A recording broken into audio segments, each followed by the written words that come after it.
Okay, so we should be live, hopefully. Sorry for the delay, ladies and gentlemen. Hopefully everything is working.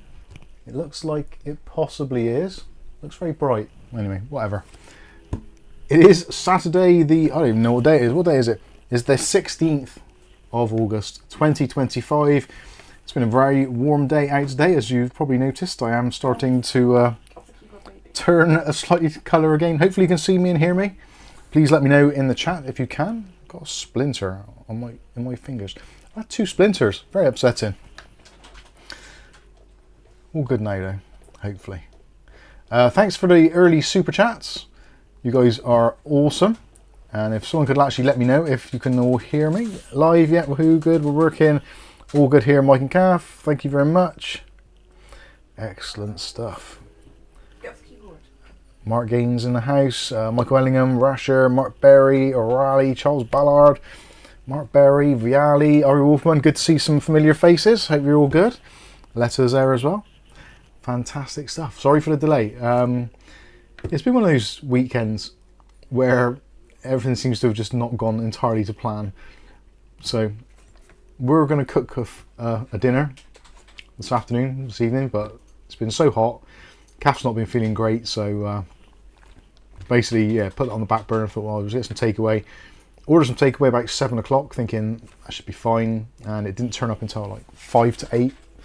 So I didn't want to start streaming at 8:15 straight away. So I've just finished my food. Unfortunately, the delivery company, I asked for just lemon and lime, or lemon and herb chicken with some fries, and they gave me some super spicy stuff. So my eyes are still watering a bit. I can feel it in my nose and my throat. So do apologise me if I'm coughing. Probably still got it on my face and nose maybe. We'll see.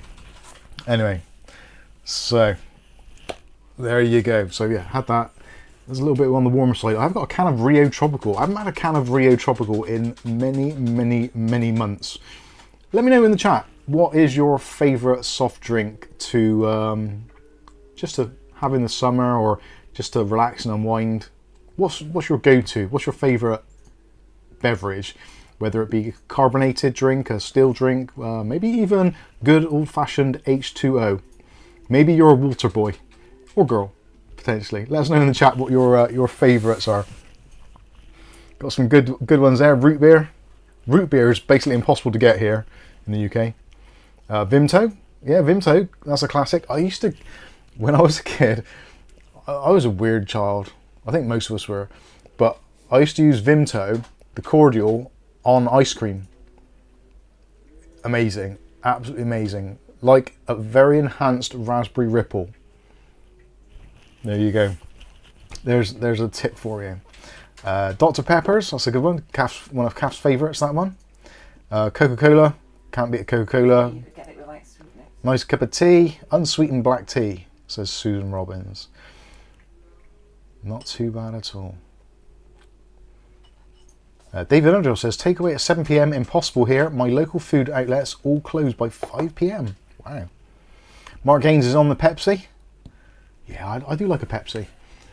The Pepsi versus Coca-Cola debate, which will rage on for many decades, no doubt. I've always said that Pepsi is a smoother taste, whereas Coca-Cola is a crisper taste, if that makes sense.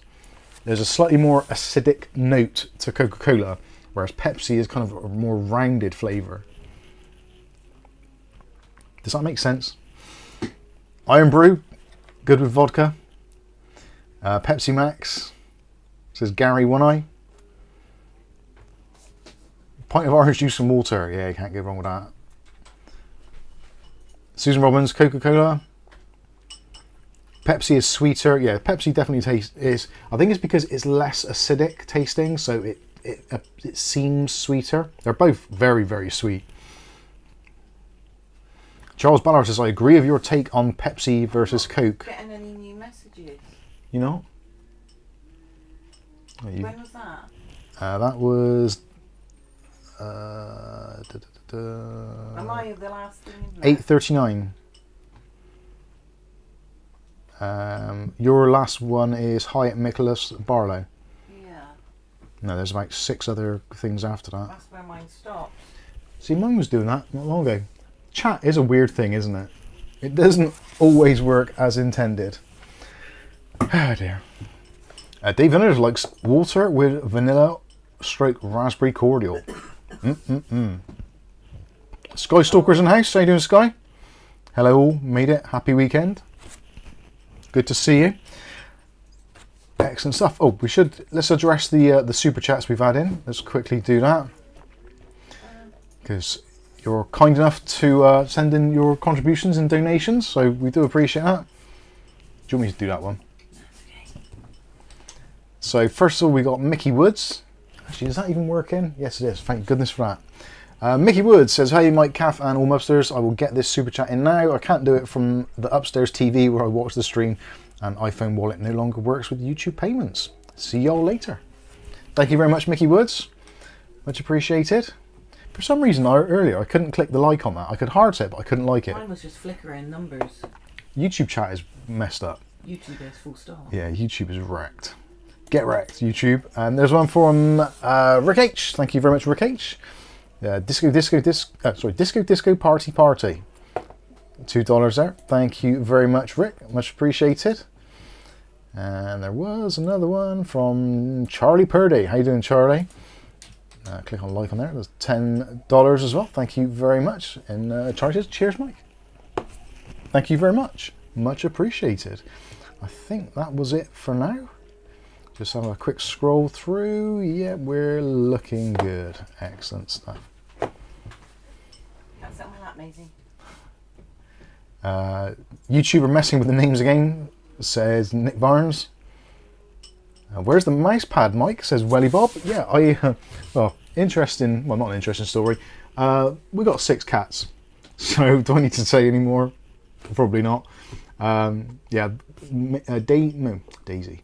Maisie was sick on the mouse mat, so I cleaned it and then I put it over to dry, and I had the other one out, and then that one's always drive me mad, so I roll it up now so I don't have to keep on vacuuming it every day, because the cats love sitting on the mouse mats and they just get absolutely covered in fur, especially now they're kind of molting, the cats anyway. So yeah, it's a bit of a nightmare. Bob's in house says, "Evening, Kath, Mike, mods and chat. Hope everyone's well." Yeah, not doing too bad. Sinister Chef says, "I'm here. Did I miss anything?" No, not yet. I've only just started, and I've been waffling on for 12 minutes already. Where does the time go? I honestly don't know. It's very strange, but yeah, I'm not too sure. I actually, not having the desk pad here, I think I kind of like it. It makes the picture look nicer, I think, personally. Brightens it up a little bit. I think it's different when we had the white wallpaper, because there was a lot of reflection from that and it brightened things up anyway, so you could have mouse pads and it was alright. But with the darker wallpaper, I just think it makes, if I put a dark mouse pad, it just makes everything look a little bit more darker. This room is really dark. Anyway, I'll get it out in a minute because I don't want to damage the desk much more than it is already. There's another super chat from Rasher. Thank you, Rasher, for your €20. He says, "I now identify as a donkey. My pronouns are he, ho." Oh dear, that's quite good. Kath's smirking away there. She likes that one. Oh dear. That is excellent. Techwork says, "Catfished. This is going to be interesting." It's probably not as interesting as the title would appear. I'll be honest with you. I like that, Rasher. Thank you very much. Yes, so Catfished by Amazon. So, as most of you probably know, we have a Discord, and on the Discord there's a bargains section, and also people have video suggestions as well. There's a separate channel for that, and there was a case which had been recommended a couple of times, and I'm not a huge fan of wood effect cases, I'll be honest with you, but it's getting to that time of year where tech is kind of drying up more than it usually is, and there's less and less to kind of just be interested in or just see something different. So I thought to myself, let's have a closer look at this PC case. Now the PC brand is one that I don't honestly know how to pronounce. and maybe you could let us know in the chat. I would appreciate it. So the PC brand is called PCZZOI. Now, I think in the review I've said IO, but I guess it's PCZOI? PCZOI? I honestly have no idea. We'll have a look on their website anyway at the moment on Amazon, and I'll let you all be the judge of whether or not we have been catfished. And I say we because it was posted as a deal, and of course when deals come along, people get a little bit excited, jump on the hype train, as I did, and yeah, they put their money where their mouth is and buy one of these links. So Rasher's definitely bought one, because I've seen a picture of him posting it. I'm sure somebody else did as well. I can't remember exactly who it was. And obviously I've got one myself. So my initial impressions was, I actually quite like the look of the case. It was originally $33.99, I believe. Currently, as of today's recording date, I'm pretty sure it's actually gone up very slightly to $39.99. Although there may be another one somewhere. Amazon's really weird when you're shopping on Amazon, because you can put in a link for something, or you can look for a particular case, or a product rather, and there'll be multiple listings. Now on Amazon, I'm not sure if you're aware of this, there is what they call the B0 number, which is kind of like the stock identity code. And if you look in your search bar, you'll see that there'll be somewhere in the description, there'll be a number that starts B0. So this one is B0 F7QZ P3TW. So that is like the universal lookup code. So you can take that code and put it into Amazon UK, Amazon US, Amazon wherever, or even Google, and it will give you the links for it, because it's kind of Amazon's thing, their stock keeping number. So you can use that and take a look at it. And actually, why don't we do that straight away? And let's go over to the other desktop, Stream Desktop, that should be it. Excellent, yeah, we've got the chat on the side, so you can see the chat and also you can see the case. So this is the case, PCZZOI, PCZOI, I have no idea. I swear a lot of these companies, they just grab some letters which sound like they might go together and just kind of just throw it against the wall to see what happens.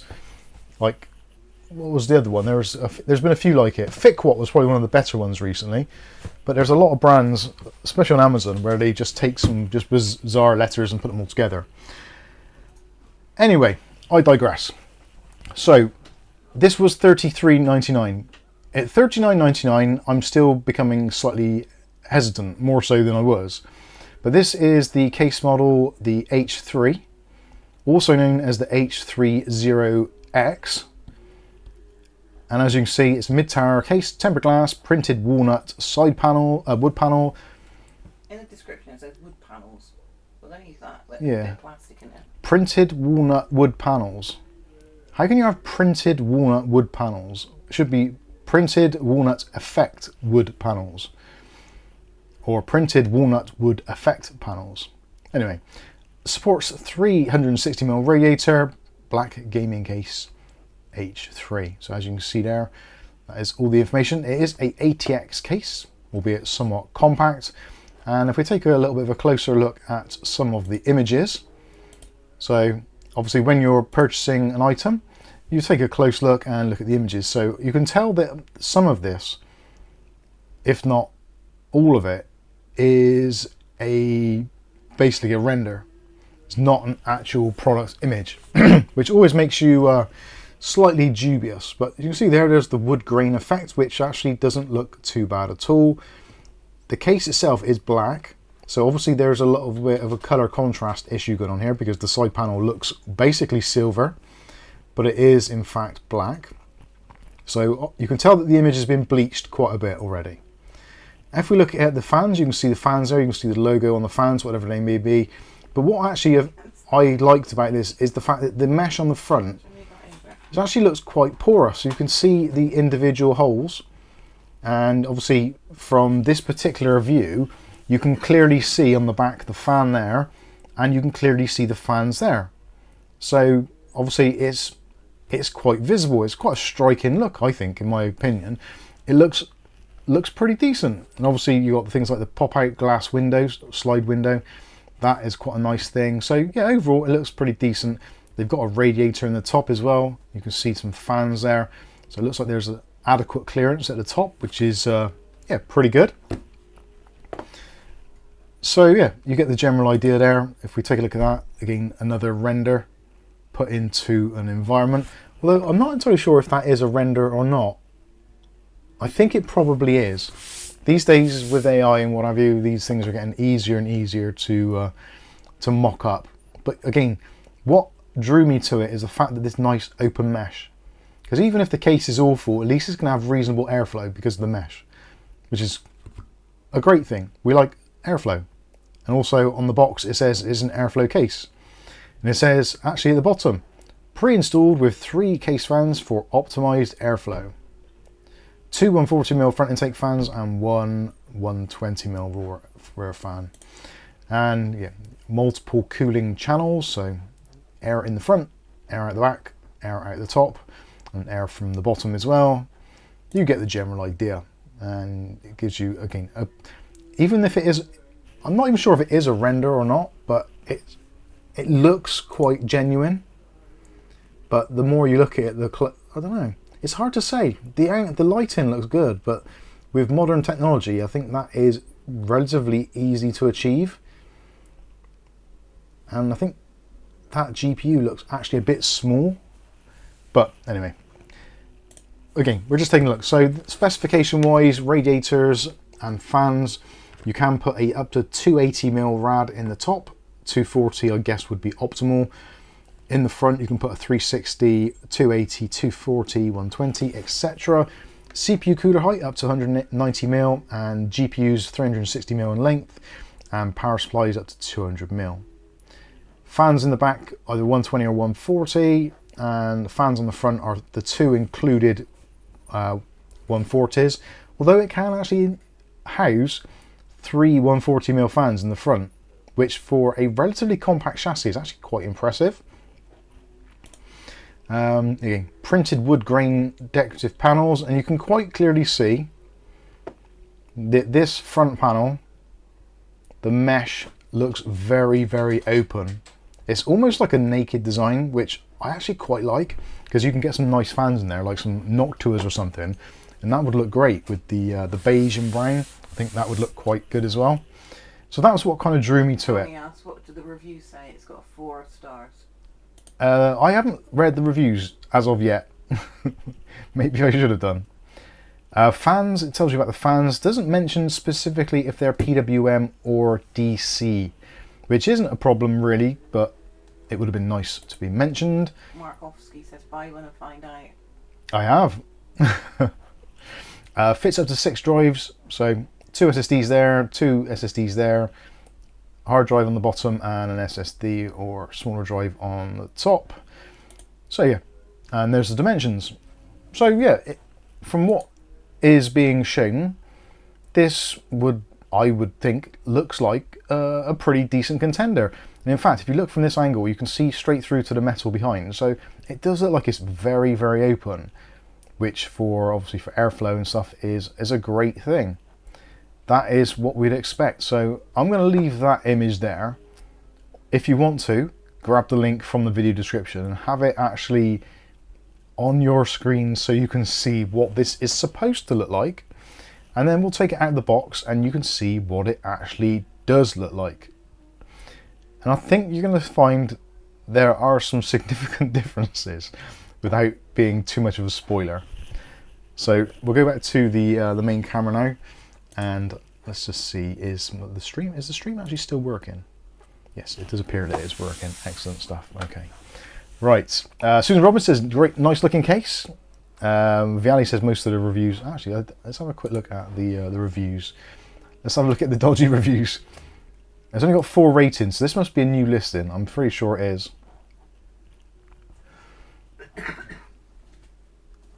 Someone said, doesn't meet its potential. Low price, but good quality. I cannot believe I paid £59 for this. Do not recommend. Expected a bit more for the price, especially consider that another 40 quid would get you into a Fractal or a Lian Li. The resin of the The resolution of the image of the faux wood panel is very low and a strange combination of pine grain and mahogany colouring. Very little room for cable management at the back. The magnets that hold on the door also have very weak glue. No obvious mounting point for the PCI riser when vertically mounted. A great idea, poorly executed. Someone else put there, this is an Amazon Vine customer review, so obviously take it with multiple pinches of salt, saying good airflow, stylish and solid, proper underrated case for the price. So clearly they are, yeah. A verified buyer? No, it's an Amazon Vine customer review of a free product. So bullshit, basically. I hate those, I really do. Someone else there said great case at a low price. I'm actually wishing I logged into my own Amazon account so I could actually find the reviews on there, because clearly they've taken down the old reviews or the old listing and changed the price. So let me actually, it'll be in the link. So let's go over to live streaming. If I click on edit, hopefully, yes, there we go, Amazon, there we go, there's the link. So that would have been done hopefully from our original purchase, possibly. Let's have a look and see how different it actually is. Oh, come on keyboard, wake up. No, that is the same. So yeah, it would appear that they've taken down the listing and relisted it. At least that's how it appears. I could be entirely incorrect. Actually, let me see if there's other sellers. I don't think there will be. Sold by, no, there appears to be only one, yeah, only one seller. So yeah, it would appear that they've taken down the original listing and replaced it with this one at a higher price, and obviously with new ratings, which is a little bit concerning in hindsight.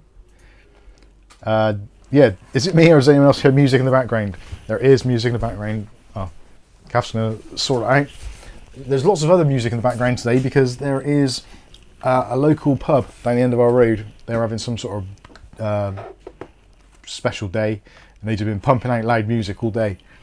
They've been doing the proper 90s retro stuff. So there's Peter Andre, Mysterious Girl, Spice Girls, If You Want to Be My Lover, some Bon Jovi, and other stuff is, yeah. It's been like that all day.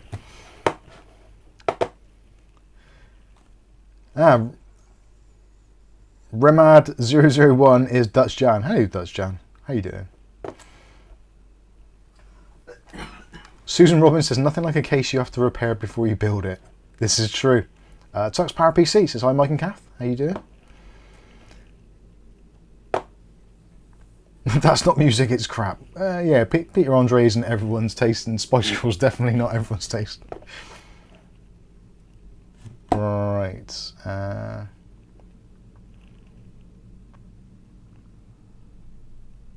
Yep, I think that is it. Right, let me go and get the case and we'll take a closer look. Also, I've got some items which have been just delivered today. I've been umming and ahhing about getting these for a long time. These are M.2 coolers. This is the Thermalright HR10 2280 Pro Black and the white, and actually that's the Pro, the silver version. I've noticed recently that there's a lot of M.2 drives which generate an absolute ton of heat, and most of the motherboard controllers, most of the motherboard heat sinks really aren't up to the job. So I thought I'd buy a couple of these and see what they're actually like. This one I think was, no, this one was £11 I think, or is it this one? This was £11 and this one was like 14 or 15 pounds. But apparently the fan that's on there, they've got a 6,000 RPM fan to keep your M.2 drive cool, and also 2 heat pipes. But yet apparently they're silent, which I find very hard to believe. And I'm very sensitive to noise, so we will be putting these through their paces and seeing what difference it makes. Now, one of the reasons I've actually kind of stumbled across this and actually started looking at temperatures is because we've been doing a lot of cloning videos recently on hard drive cloning. It's a very popular subject. People do find themselves in a position where they do need to clone a drive. It's so much easier than doing a fresh install for the majority of people, especially with your passwords, your accounts, your Windows keys and all that kind of stuff. So it's a real pain in the ass to do a fresh install. So cloning your drive to another drive, whether it be a smaller one or a larger one, is a great way of doing it. And I've been looking around for drive cloning software. And actually, for those of you that are in the chat, if there's any pieces of drive cloning software that you actually recommend, ideally free, please let me know in the chat. If it's one that I haven't done already, then I'll definitely be interested in taking a look. Always interested in looking at new and interesting software. So if you do know of any drive cloning or drive backup software which you use and would recommend to other members of our community, please let us know in the chat, and I'll make some notes and I'll go through the software and give it a try and see what I think.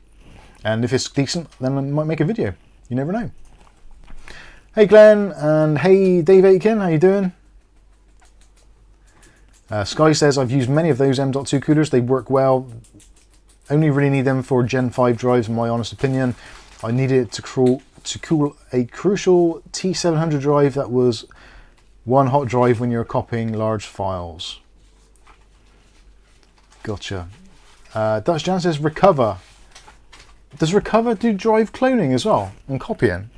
I thought that was just for recovering files. Viali says, I only use Samsung drives, so I use their own software. Fair enough. Fair dues. Right, I'm going to go and... Viali in the chat, you're going to ask if anyone else has problems with the members. Yes, that's a good point, actually. Well done, Kath. Please, if you are a member of our YouTube community and have a paid subscription, are you experiencing any problems accessing any of our members-only videos? A couple of people have reached out in the chat saying that they've experienced issues. I've done what we can this end to try and combat that. It seems that it is possibly a YouTube back-end issue, so they're not entirely aware what is going on. Hopefully it's going to be resolved if you are experiencing any issues. And actually, just to clarify, with YouTube video membership, so if you are a member of, a paid member that is, of either Patreon or YouTube memberships, so when we make a video, the day after it's done or a day or two after it's done, it gets put as a unlisted video, which then the link for the unlisted video gets sent out to all of our Patreon supporters. There's no real rhyme nor reason for that. It's just that's how we started off. This is before YouTube memberships, so well, that was the thing. When YouTube memberships came out, then we have the option to change a video from being unlisted to being members only. Now, unfortunately, there is going to be a crossover period, so you potentially might get a notification on Patreon that there's a members only video out, but if you don't react to it in time, you may find if it's been a week or a few days later, then that video may get transferred or changed to a YouTube members only section. So it's unfortunate, but there's not really a great deal we can do about it without having to upload to multiple locations. Now, to try and remedy this, we have done most, if not all, of our recent uploads have also gone over to our Rumble channel, which I'll put a link in the video description. For two reasons. We want to try and build up a slight following on Rumble if we can, if possible, just as a backup should things go wrong. And also it's a slightly easier way, so if people are struggling to access content and they want to get it earlier, then you can head over to Rumble. The playback quality is generally pretty much the same, I feel personally. The ads are arguably less, but again, it's entirely up to you, however you try to access the content. Just wanted to make some of you aware. Obviously, if you're a Patreon, it'll get to a point where if you're a Patreon and you don't access the video within a reasonable time, a week before it goes live, generally it will be set to YouTube members only. So depends how far in advance we are as well. Yeah. So if we've got 3 weeks video, so we have it for 2 weeks. Yeah, at the moment we're working on a 2-week schedule. So Patrons get it 1 week. 1 week. Members only get it the week after, and then it goes live on YouTube. So if you don't watch the the Patreon version in the first week, then you basically won't be able to watch it on Patreon or via the Patreon links unless you're also a YouTube member. It's a bit complicated, but yeah, if you're in any doubts or you just want to see the content a bit earlier, for now we are uploading onto Rumble as well. There you go. Yeah, 118 followers on Rumble. Woo! It's a very slow moving platform, but it is somewhat of a safety net.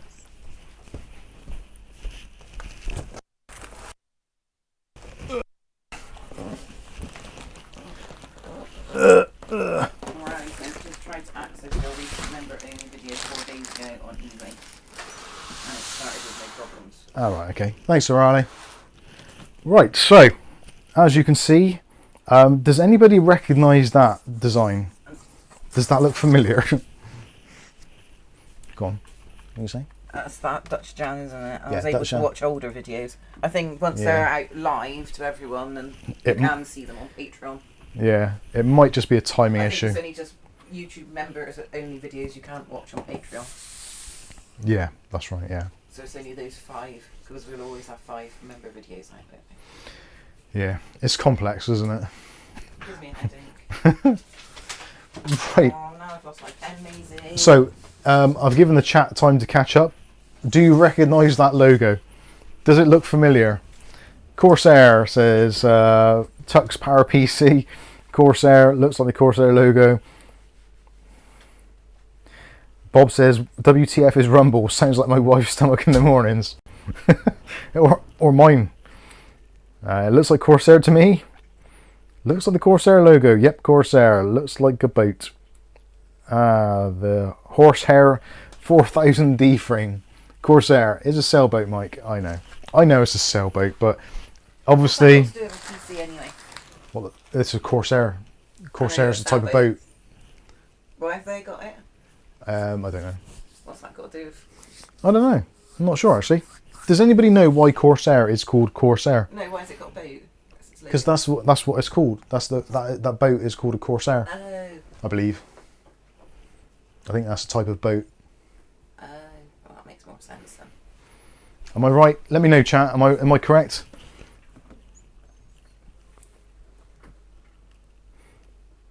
Someone let me know. Is the boat design called a Corsair? Anyway, it's a logo rip-off. But you get the general idea of where we're heading with this. So this is the H3 open door glass, cold floor chassis, case fan. let's put all the highlights in and make sure that case is highlighted because that's important. Dear Lord. Yeah, it doesn't really get any better on the other side. It's basically kind of more of the same. So yeah, I'm not sure what that logo is there or what that even is. Anybody? Bueller? That's recycling, isn't it? Is it? Recycling? Well, there's certainly recycling product design, that's for sure. It's meant to have arrows on it, but it's near enough the same one, isn't it? That's the Chinese version, I expect. That's what. They're burning rubbish in China to create electricity, and they're buying people's rubbish now. Yeah, they have been for years. That's the thing. They should buy food because food burns well, especially that crap I had for tea. Oh. Right. Now I will say the PC case is actually packaged quite nicely.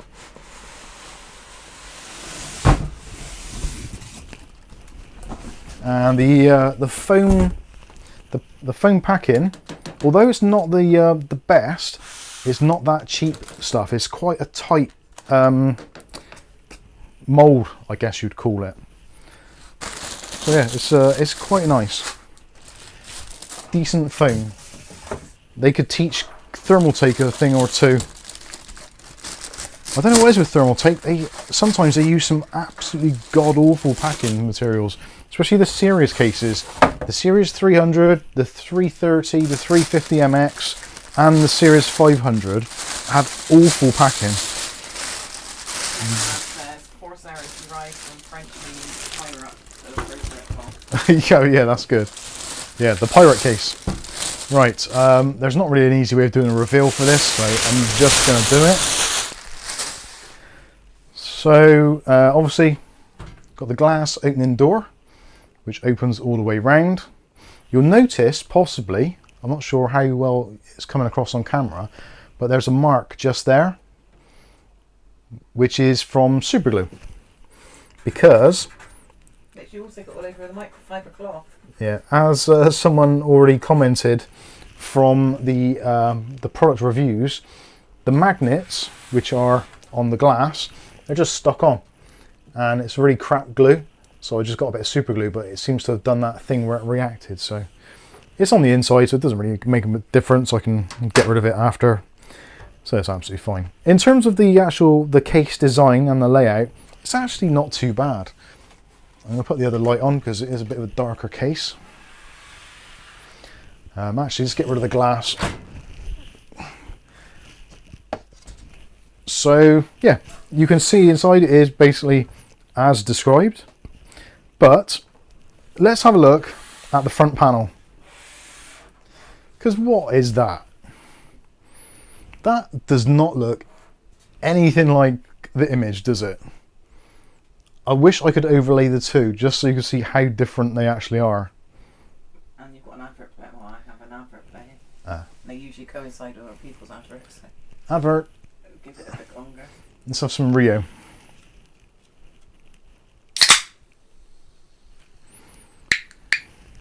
Who needs eyesight anyway? Vitamin C. Oh, extra vitamin C.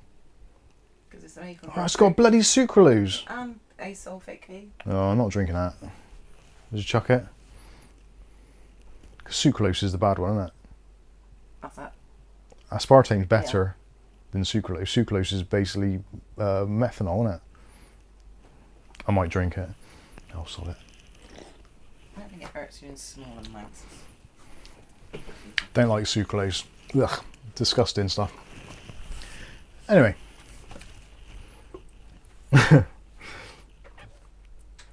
Looks tidy enough for 40 quid.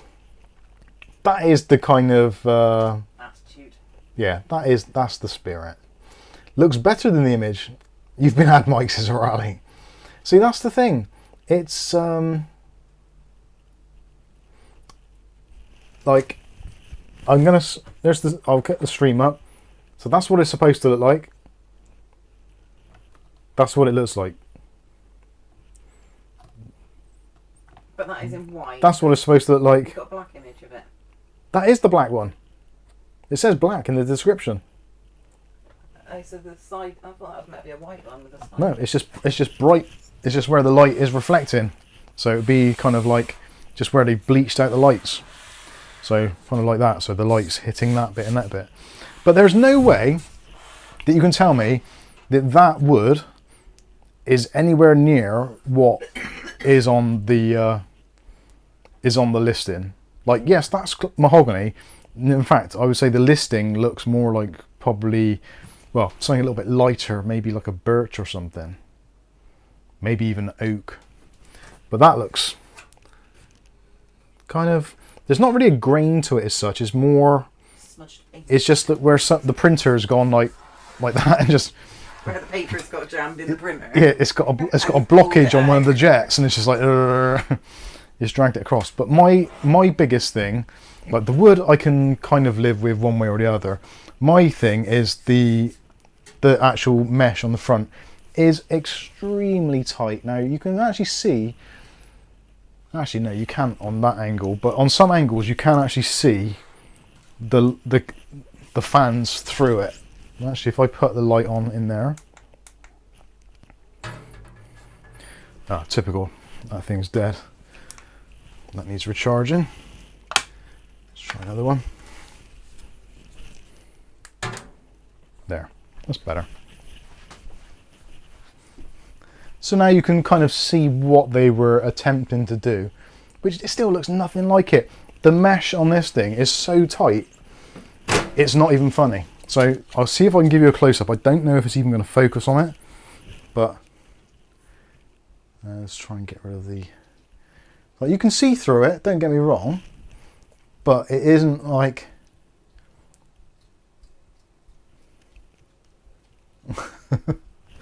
it's a very, very tight mesh. Not the open mesh that I was expecting, or that was kind of displayed on the website. So it basically doesn't look anything like it. I don't think, personally. Hence my my statement. Hello, thing. That's Candy. Hey, Candy. Also, like, there's the side of the case. So if you take the front off, just make sure you don't accidentally knock that bit out of place. So anyway, you can see you've got the two fans there. 140mm fans. These are slightly bizarre. So we'll have a look at the wiring, because that would then make a bit more sense anyway. Let's undo these side panels. Hey, Candy. A letter says 11 blade fans. I honestly not sure. I don't know. I don't think I counted them, but it could well be. Where are we? Let's go for that. By the way, I don't know if you've read that. 1, 2, 3, 4, 5, 6, 7, 8, 9, 10, 11. Yeah, 11 blades. Wow. Let me put the focus onto manual. Oh, actually, gone the wrong way. Hold on, Candy. There we go. That should be a pretty fixed focus now. That should be alright. Yeah, in terms of the wiring for the fans, so the fans are just on 4-pin PWM connections with pass-throughs. But strangely, the fans aren't PWM. They're DC fans. I'm guessing one of the cables is basically wired but not actually used, which seems really weird. So if you put them into PWM on a motherboard, they make a horrible clicking noise, which I can demonstrate, which I will demonstrate actually, just so you know what they sound like, because I know that someone's going to ask if I don't do it. With the desk grabs. Okay. It's really hot up on that shelf. Why would there be heat on that shelf? Because the metal and the... Well, no, it's behind the shelf. It's like coming out of the wall. Very strange. Anyway, let me grab a PWM header off the motherboard, and we'll plug in the fans so you can just hear what they sound like. I will tell you now, it's not great, and also the RPM detection is non-existent. Oh, plugged that into the wrong thing, haven't I? What am I doing here? That's close enough, that'll do. So hopefully these are in. Yeah.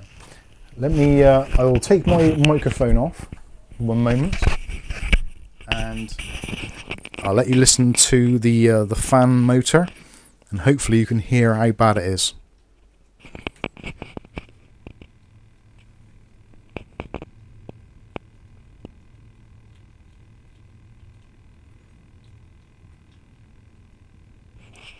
Is that coming across? Can you actually hear that at all?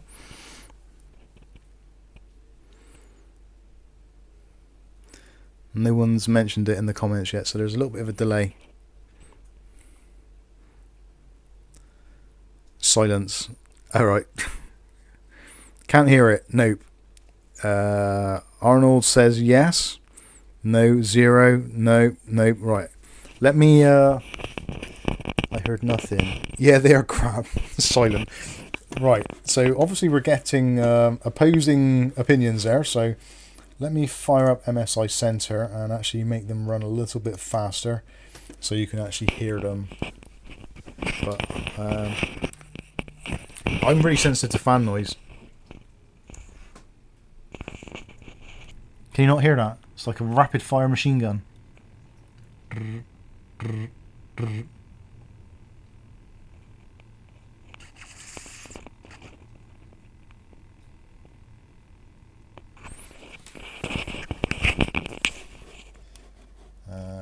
Cooling Wizard. And that is going to be that one there. Adjust.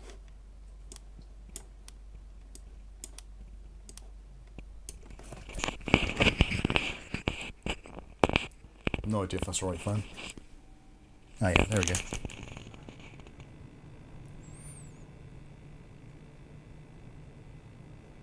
Can you hear it now?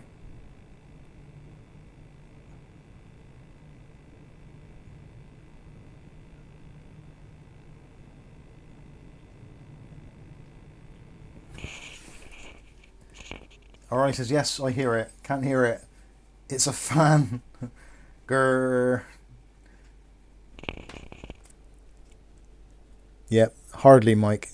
Yeah, it's difficult to get across. Like I say, I am pretty sensitive to that sort of noise, and I know there's a lot of other people are as well. But if I plug it into the DC header,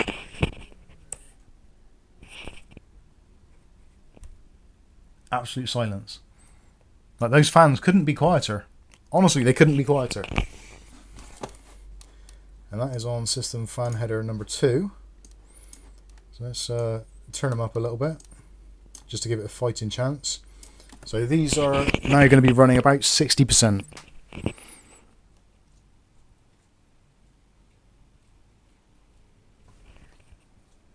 There's a little bit of a click there, but certainly much better than what it was. Anyway, that's enough fun for now. Let's put the microphone back on. So in terms of the fan quality, the fans themselves actually aren't terrible. I don't think they're PWM. And actually the airflow that's coming through now is actually relatively good. Unfortunately, I still haven't got a smoke machine of sorts to validate this, but trust me, like, I put my hand here and I can feel there's a decent breeze coming through, and the fans are about 55 to 60%, so they should be moving a reasonable amount of air. It's 140mm, so obviously you're not going to get quite as focused an airflow. But let's go back to my previous statement. So this is supposed to be an airflow orientated case, and again, if we look at the picture on the desktop of that really nice open mesh, then yeah, that should flow brilliantly. But instead, we'll put on the front panel, which the holes themselves are smaller than the gap around them, rather than the opposite way around. So clearly that is going to have a somewhat catastrophic effect on cooling performance. Get this to go back on. Now don't get me wrong, obviously people aren't buying this case because they want to cool down the latest PC. I'll put my hand there now. The latest PC. The latest PC components, you know, the latest tech. I can still feel a little bit of a breeze there, although I think some of it, actually no, the majority is coming from the open window. It's not coming from the case fans. So essentially with the fans in front of the mesh there, it is, yeah, basically negating the point of actually even having them. And if I drag over, where are we? I'll put the fans up onto full speed. And if I drag MSI center over to, so I'll just let it acclimatise, get to basically its top speed, which I honestly don't know what the top speed is meant to be, because the RPM is basically all over the place. And actually, yeah, can you hear that now, the click in?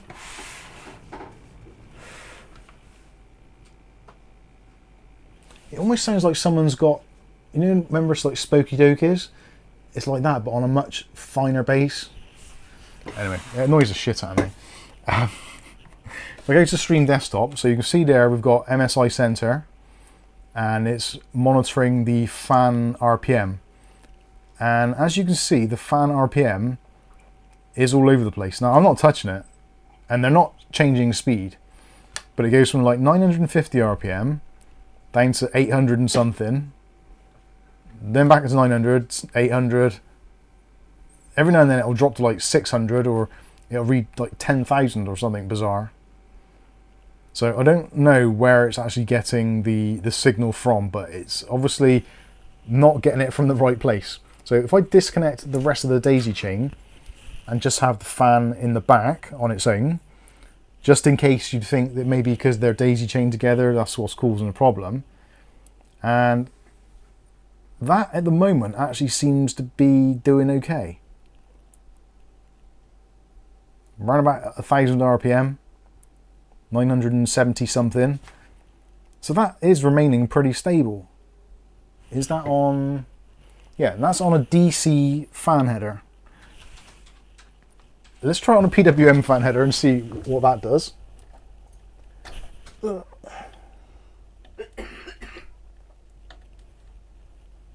come on, you swing, get in.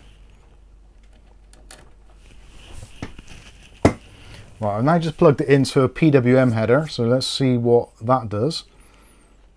So it is actually spinning. Oh, it would help if I was on the right fan header, I suppose, wouldn't it? Where's your mouse?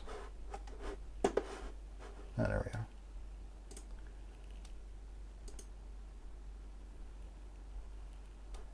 So fan header 3. So on a DC fan, it's a little bit tighter actually. So still says around 900 RPM, which is still a weird speed. What app are you using to control the fans? MSI Center, and also the BIOS. So you can see there's some slight quirks there. So maybe it's that fan, or maybe it's one of the front ones. So let's try the front ones on their own, because maybe just one of them's faulty. You never know. There is that potential, but I don't think it is. I'm sure I tested all these on their own. So that is just the bottom one going now. So we'll see what the RPMs go like. I must say the 140mm fans sound awful comparatively. Can you hear that? Not really. My hearing. Let me unplug it. You hear the tone change? Slightly, but my ears are a bit buzzy about that anyway. So let's see, what's that going to be? Sorry, I'm watching this. You guys and girls cannot see this, Have you but got to tell Viali anything? have I got to tell Viali anything Yeah. about? Oh yeah, Viali. Guess what I ordered this week from Overclockers? I have a wild guess while we're talking about 140mm fans. And he's just written a comment to a letter about them. Right, so around about 800 RPM seems to be the maximum on that one. So let's try the other fan. No way. Yeah, I actually bought 4. So I bought 4 of them in white. And the plan is I've got the Antec Flux to do a build in. So I'm going to take out the stock fans in the Flux because they're non-RGB, and I'll replace them with, I'm pretty sure I can put 3 140s in the front of the Flux.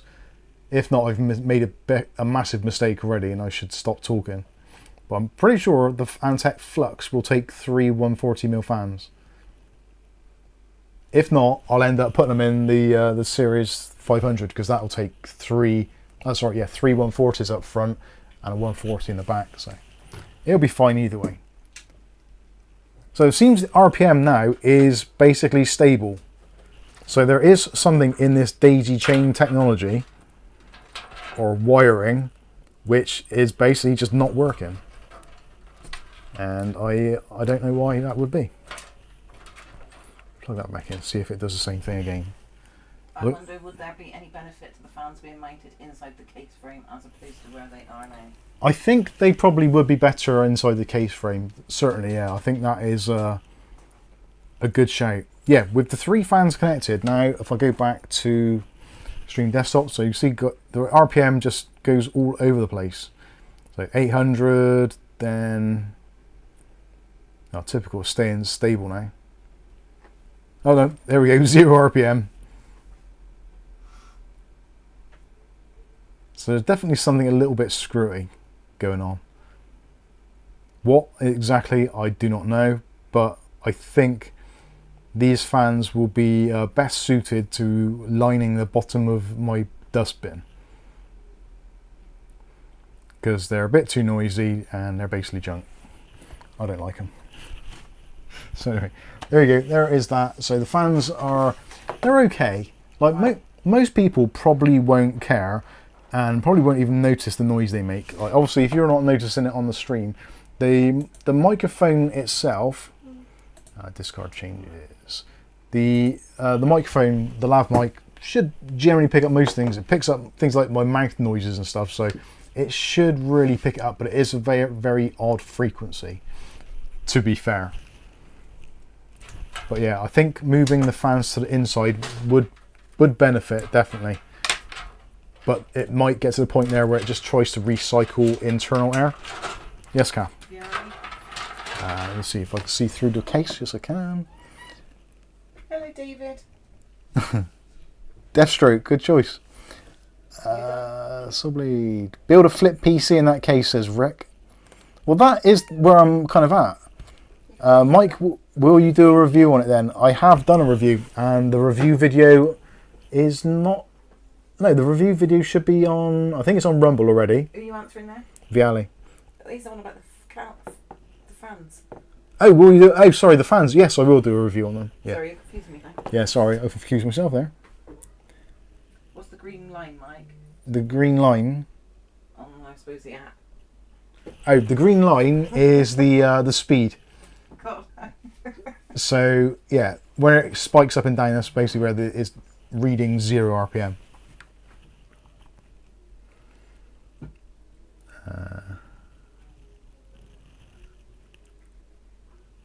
Charles has got some lightning. Struth. Does that bottom side panel come off?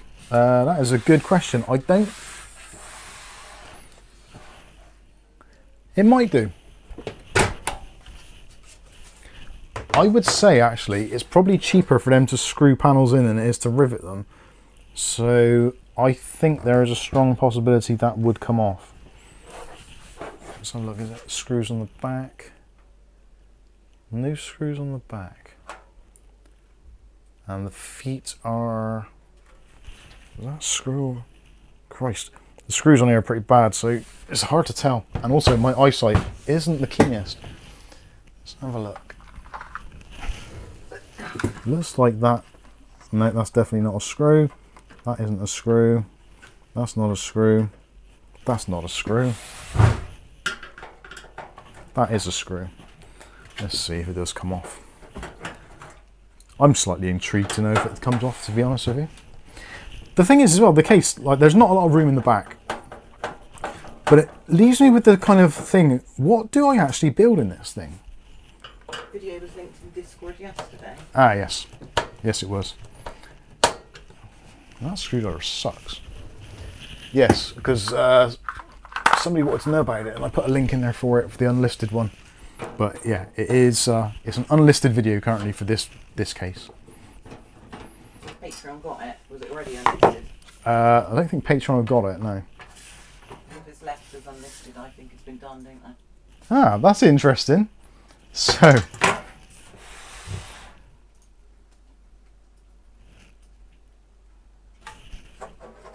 Do you actually need that panel? So if you take the panel off, there's a cutout there for the power supply. So clearly that wasn't added on thing. So let's see if we put that back on. Does it look? Yeah.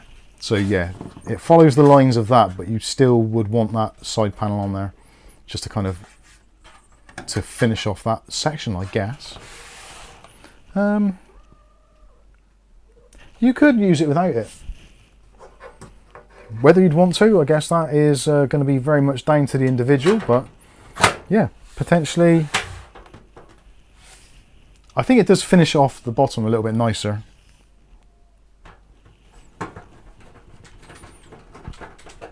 But it looks like anything is possible.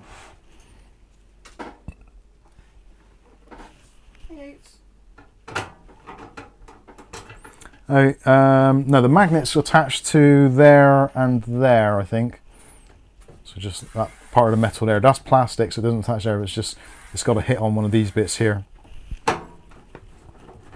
Maisie wants to cuddle with you. That's worth Maisie.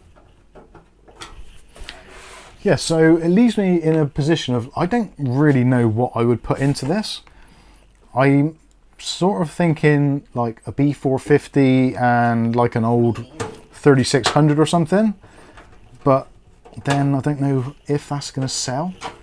But then if I put in like a B550, I got an ASRock B550 Pro 4, which would probably go in there quite nicely.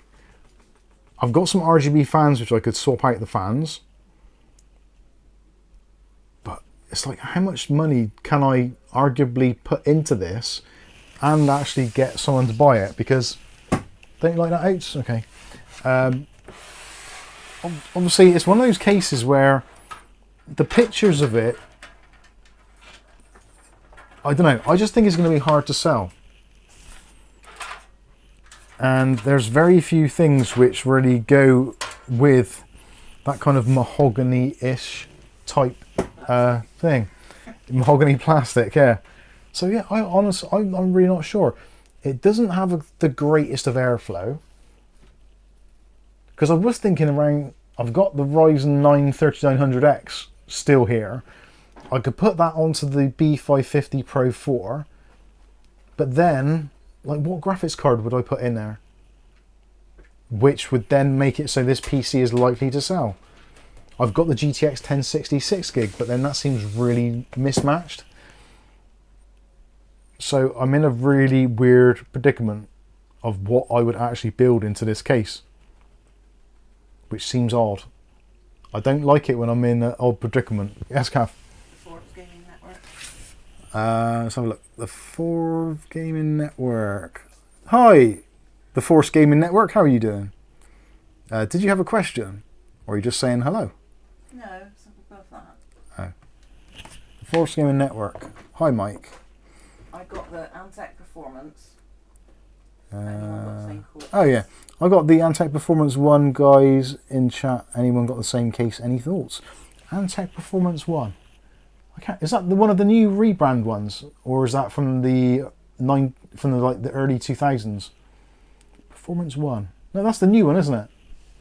I thought someone did have one of those. I can't remember who had it. Anyway. Viali says put the Mac Mini inside it, at least that way it's hidden. That's cruel. However funny. Well, I paint the faint wood and put your logo on it. That's true. Greg says, I think the fans are least of this case's problems. Yeah. I hate to agree, but I think it might be right. It's Tux Power says it's not a very attractive case. That's the trouble. That is the thing, isn't it? Like, if you look at the image, I keep on going back to this. If you go back to the image of what the screen, what it's supposed to look like that actually looks pretty cool, because it's almost like a bit of a, I don't know, a techno punk type thing going on. It's look very industrial looking on the front, and then you've got that wood which kind of really throws it all out. But I think from the image there, that PC case and that PC, I'd look at that, I think, yeah, I'd probably buy that. But you look at this thing and it's like, brother, ew, what is this? Not. Thinks it looks like a 1980s Wharfdale speaker. It is. It's like an old Wharfdale speaker, just without the brand quality. So yeah, I don't know. I honestly don't know. Looking at the back, so it's pretty close at the back here. You've got room for 2 SSDs there. You can put a couple on that bit as well. Drive tray at the bottom. Wiring wise, you're going to have to take your wires around the outside edge most likely. Susan Robin says you can take it down to the shooting range. But we're not like guns. No, we're not like guns. Skystalker says when the light catches the front panel, it looks awful. Yeah, it does. I think it's got to go back. As much as I kind of like the idea of trying to make something decent out of this.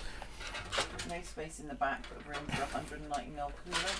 Yeah, that's the weird thing. Like, they've recessed the motherboard tray, but for no real obvious reason. And in fact, the only thing that recessing the motherboard tray has done is giving them the option on the back to have a 140mm fan rather than a 120.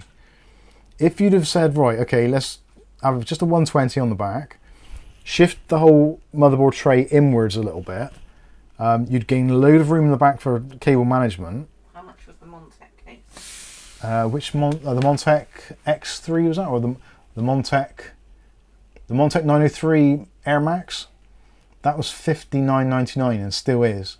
So that is technically now £20 more expensive than this is currently retailing for.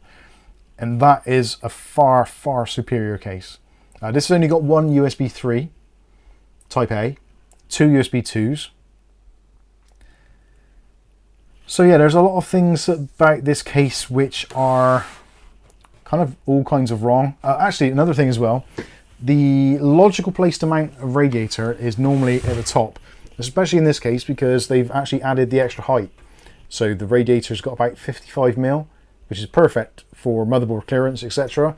But unfortunately, on the top, if I can get this off, this filter is an absolute pig to get off. It's really well in there. And you kind of have to graunch it out a bit. Actually, I better not graunch it out a bit because I'm going to probably send this back. So there is room on the, for 140 on the back, but they fit a 120. Yeah. Yeah, which is another thing I said in the review. It's like, if you've got two 140s in the front and you've got space for a 140 in the back, why not just do all three the same?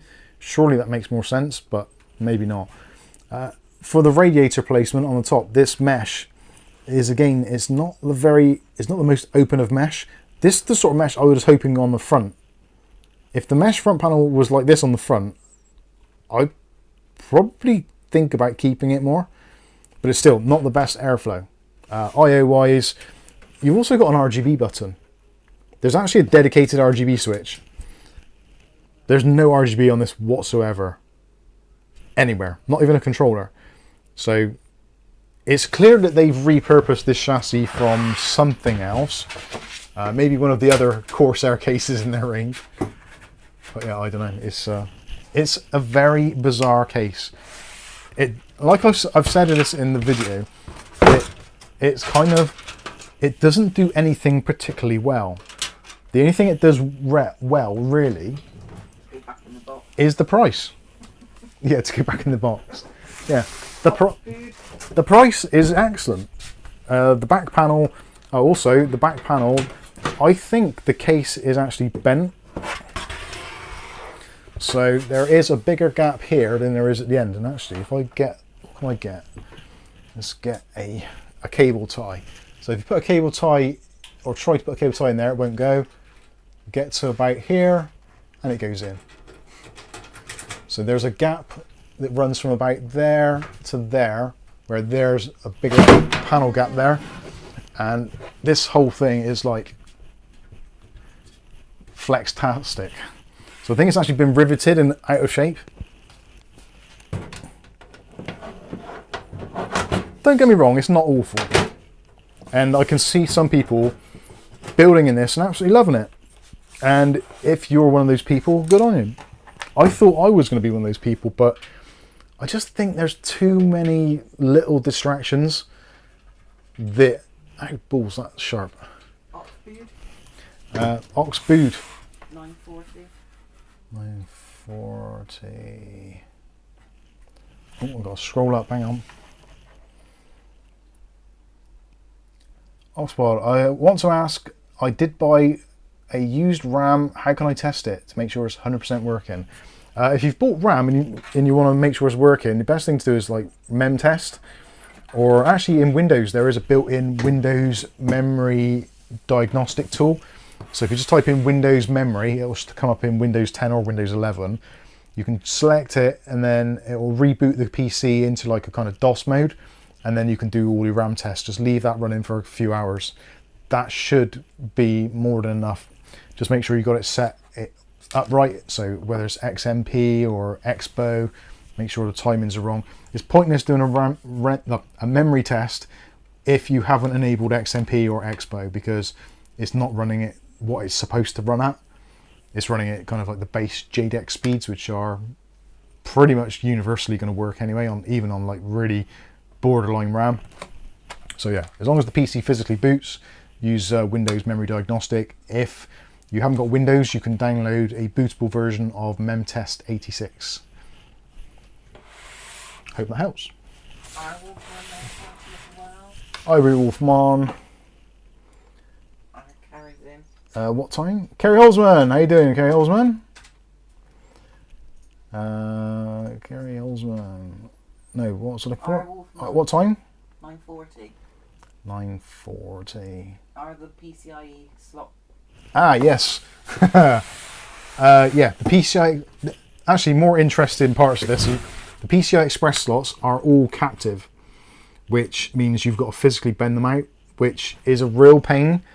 And the amount of times I've seen people bend them out when the motherboard is installed, and there's like capacitors, especially in that area for things like your onboard audio. So if you bend out the panels there when it's actually in, the chances of knocking a capacitor off your board is, yeah, a little bit more than I would have liked.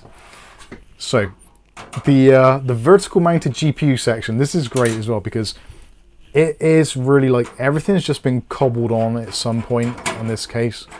So that is, again, also, it's actually a reasonably strong piece of metal, but it's those captive PCI Express blanking plates. And the trouble is with these, because the metal is actually quite strong, it's actually quite difficult to get them out. It's almost like they don't want to come out. So yeah, it's often the way that you get cases with those fold out bits which are like really flimsy, so it comes out easily, but this they've actually strengthened because it needs to be quite strong. But the PCI Express blanking plates are actually quite strong as well. And I don't think I can, oh actually, yeah, that one is a bit more perforated than the others. So I'm not going to take it out because there's a very strong chance this is going to go back. They do supply actually in the bag, which eludes me. Oh no, it's in here. Hang on, I'll let know. It does come with a highly perforated PCI Express blanking plate and some screws and all that kind of stuff. Also some extra long screws for mounting fans into that basement section, because you can put 2 fans in there if you wanted to. I don't understand why they give the option for that, because your power supply is literally there, so you have a fan basically up against a brick wall for all intents and purposes. It's absolutely ridiculous. Anyway, what does Skystalker say?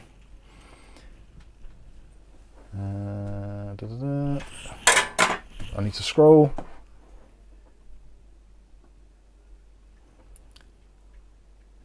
Mike has used vinyl in the past to cover stuff. Oh, further on? Yeah. So many small things, that's a big no in my books. No, not that one. Oh, the flame, what have you made me do? I can't see. Where am I looking? What time? What time? I don't know. Oh, shit. Sorry. Ah! That was a message from Flame put in the chat. I didn't mean to do that. I can't see. Skystalker. Now this Skystalker's comment you have to read without having a filthy mind like Kath. That's right. That's why she's laughing, because she started reading it. I'll let you guys read it for yourself, so you can probably understand why Kath is... She's a smutty girl. So, as you can see there... I had to make up for Ugly Bob. I almost knocked one off yesterday.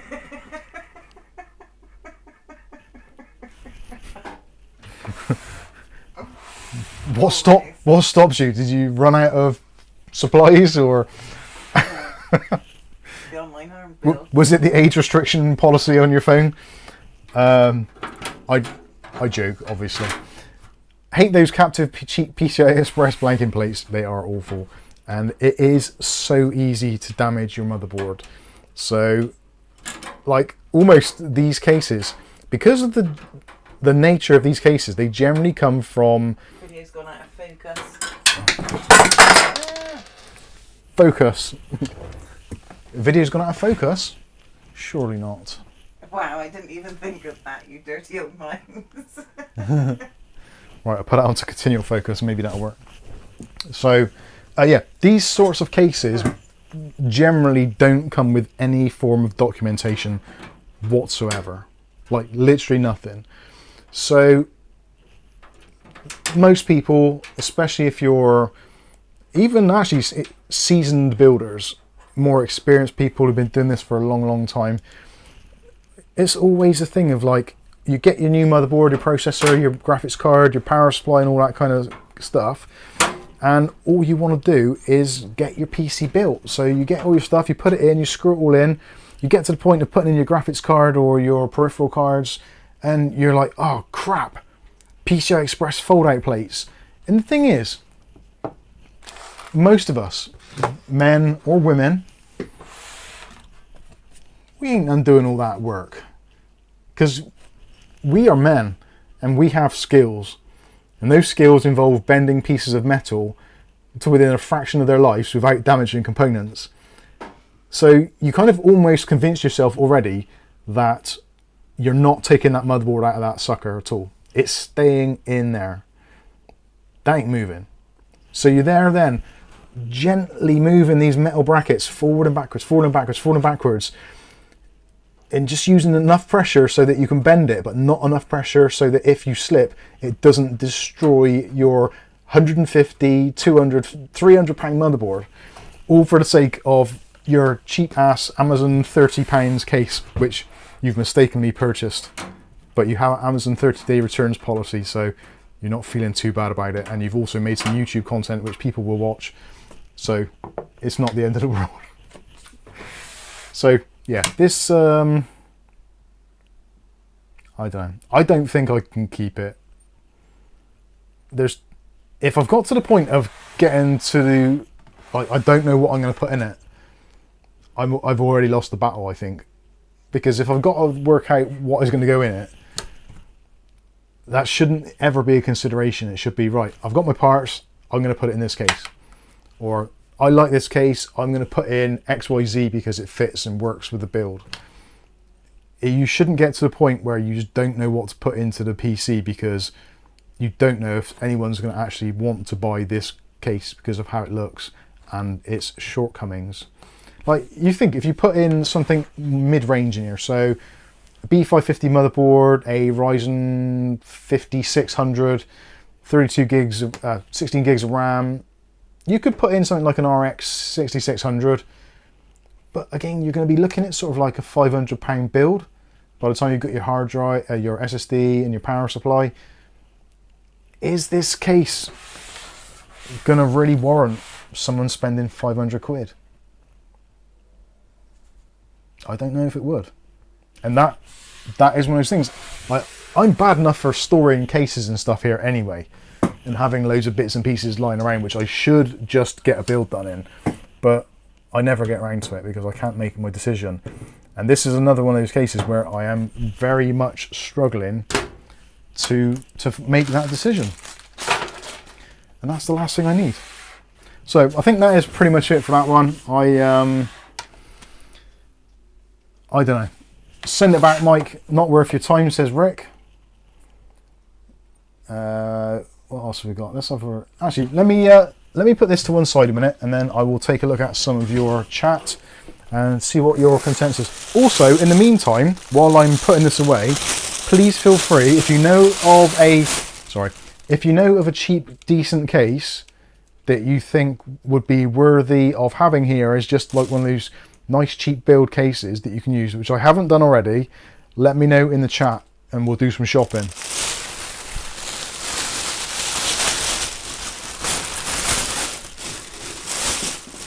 Because I do need to get rid of some stuff. It is getting a bit silly in here again.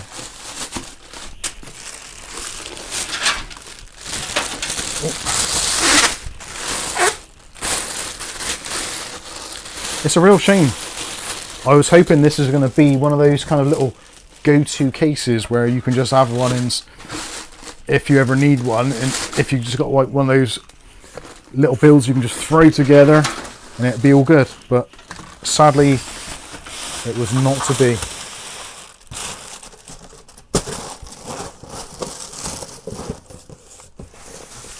Right, that is that done. Excellent. Send it back. Send it back. I agree, 100%.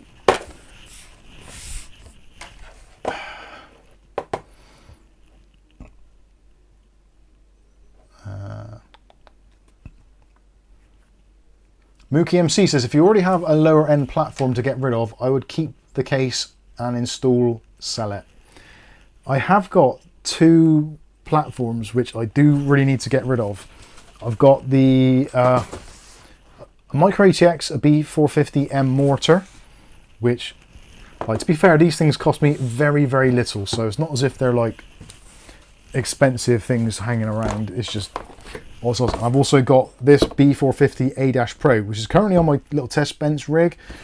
But realistically, for test benching now, like DDR4 stuff, am I going to be testing DDR4 stuff very much these days? Probably not. So these two definitely need to go. I'm hoping I actually wrote on the inside of these boxes how much I paid. Yeah, this one cost me 30 quid. So £31.75. So that isn't like, that's not expensive. That's not really that bad. Like 30 quid for a motherboard, come on. Some people spend that on a couple of coffees.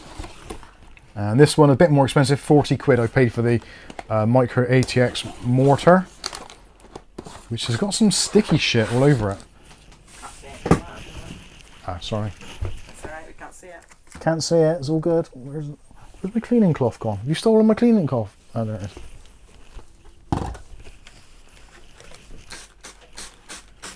Well, it makes much difference that the box is mucky, but I do like to try and keep these things a little bit nice. Can't see it. You still can't see it, sorry, I've got to click on clear. There we go. Let's get to the end of the chat. Can I get in the same screen as you to click on it and clear it? I think so, yeah. Maybe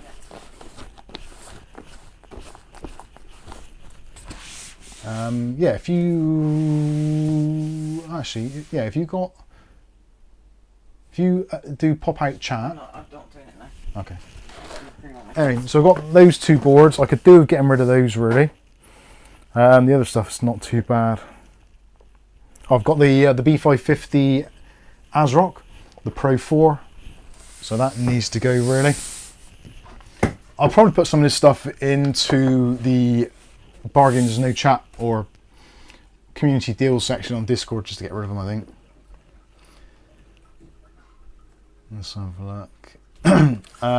David Under says buy some MSI Forge 100 cases. The Forge 100R, let's have a look. I think those are at the moment prohibitively expensive. Every now and then they go for good money, but at the moment I think they're pretty steep. Greg wants to see a video of your bloopers, Mike. The bloopers. Most of the bloopers are just in the videos. It's just they're just there. Or at the end, and nobody really ever sees. Nobody has ever commented on. There's the Forge 100R. That's Hello. my ATX one, and that is $49.99, which actually isn't too bad.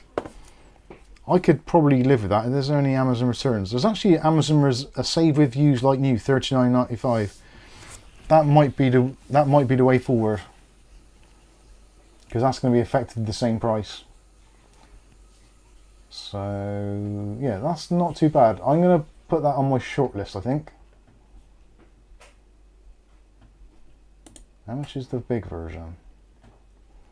54 is a bit much. 50. Those aren't too bad. I quite like those as well. The Forge 112R.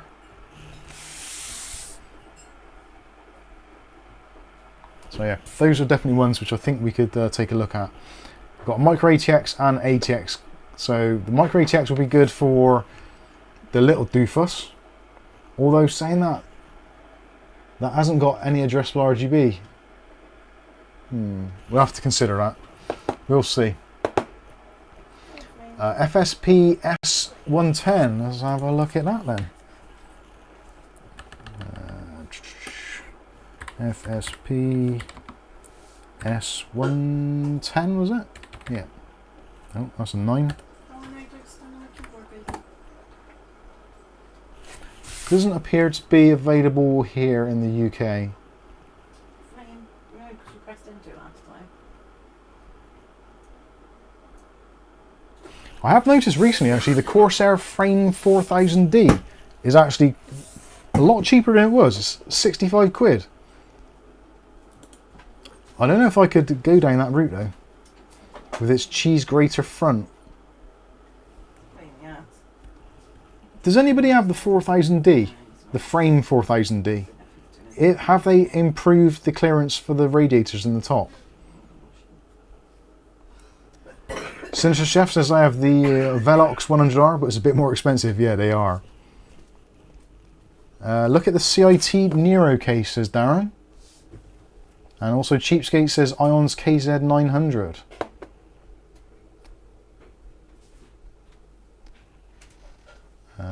else is there? Sorry. Skystalker says, stick a bunch of cheap RGB fans and get a 3-pack of PWM Thermalright 120s for 20 CAD. Call it a day. Rasher says, I'm not sending mine back. Couldn't be arsed.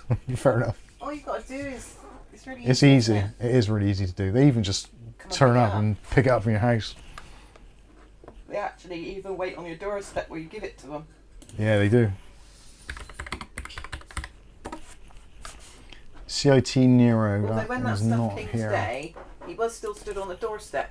But I did have to pick it up off the floor. And I thought, wouldn't it have been easier for him to just hand it to me if he's going to stand there? Yeah. So rude. CIT Nero. Why can't I find... Oh, Dark Soul Nero, is that it?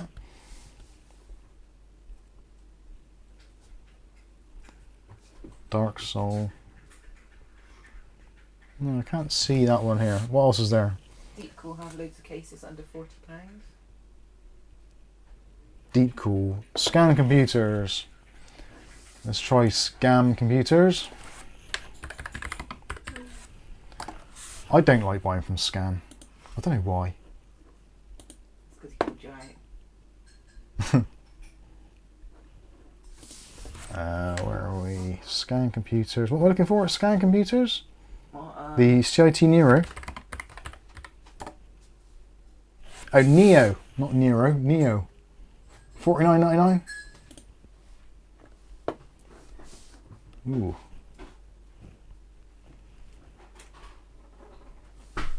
Not too sure about that one.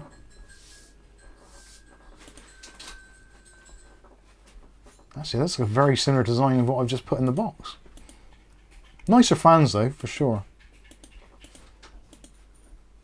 Yeah, that's not too bad. That could be on the watch list. John Davison's never done me wrong. No, I like Scan. I think they've got. It's a pretty good company, but I think they just charge too much postage. Like when you're used to getting Amazon and everything's like free postage, and also the product range isn't as wide. They do seem to focus on certain core brands. But I don't think they do anything other than possibly Corsair RAM, which seems a bit strange. There's the CIT Neo.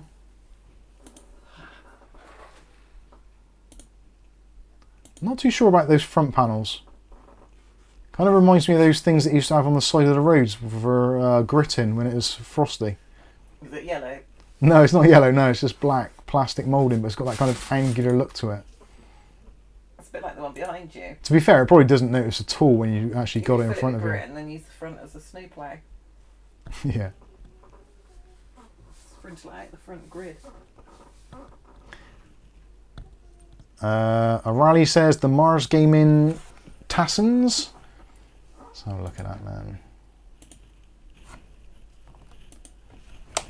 What camera was that one? Mars Gaming. My spelling's terrible. Mars Gaming Tasson. Mars Gaming. That's just a plain case, isn't it? 25 quid. Oof. Oof. Wow. That is, yeah, that is a proper Bargain. cheapo bargain.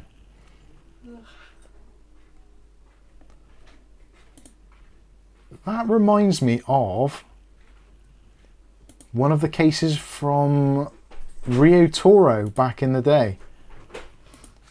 Can't remember what it was called. Are they gone now? What, Rio Toro? Yeah. I think they're just doing South America, possibly. Don't know. Candy's been in and Dave's been in. And Otis came in briefly. CIT level 1 airflow. Let's have a look at that then. It's like a Corsair carbide. CIT level 1. Oh yeah, the CIT level 1, that is basically the same as, oh, what was it? There was a case from, who was it? It was one of the Ions cases. Yeah, very similar to one of the Ions.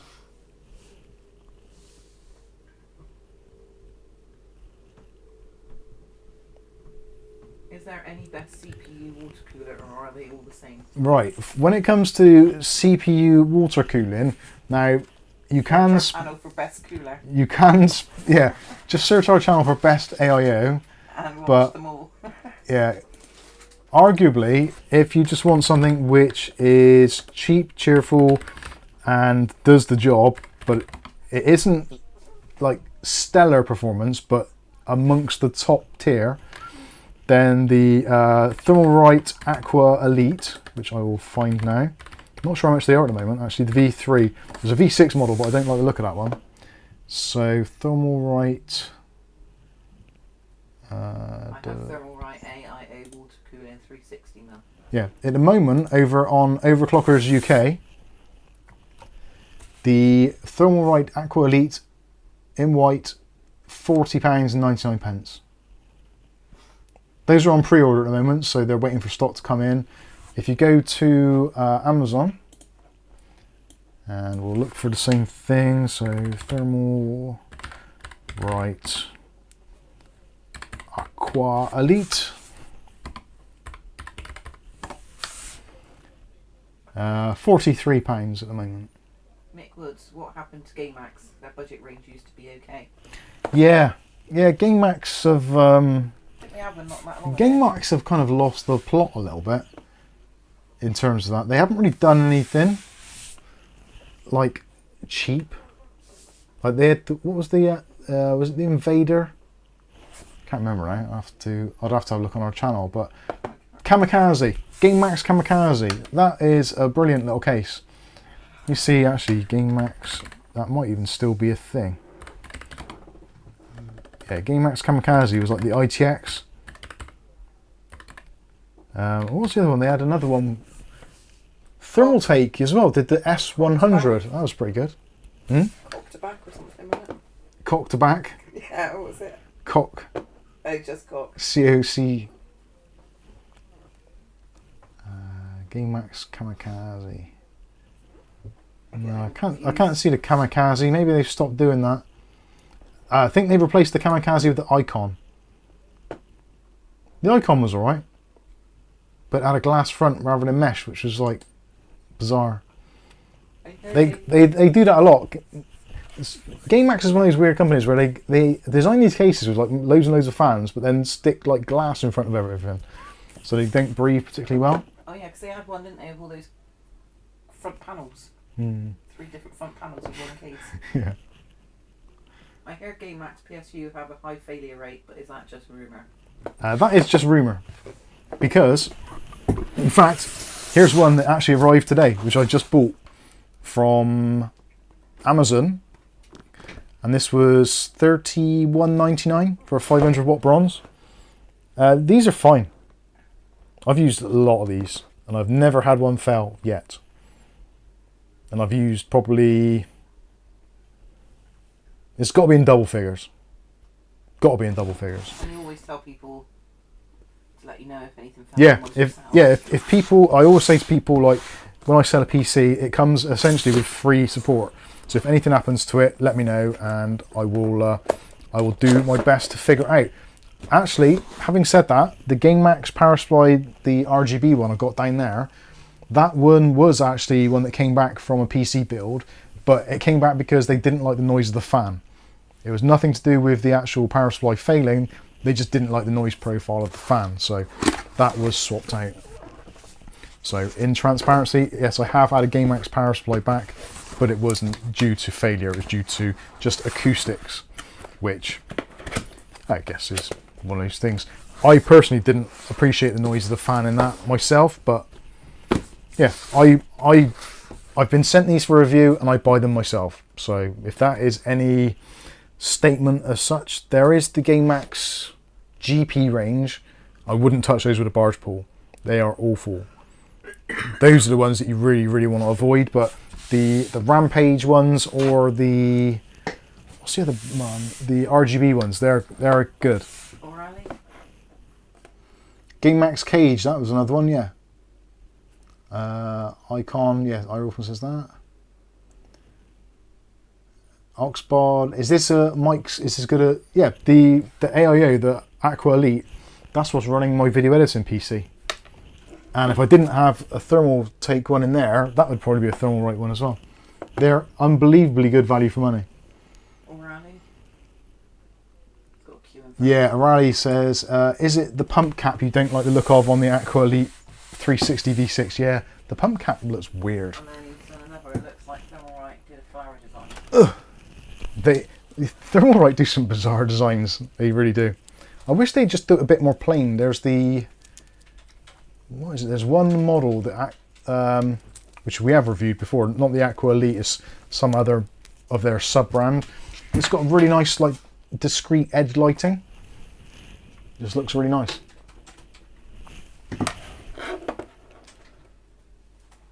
The Kamikaze probably crashed and burned. Probably.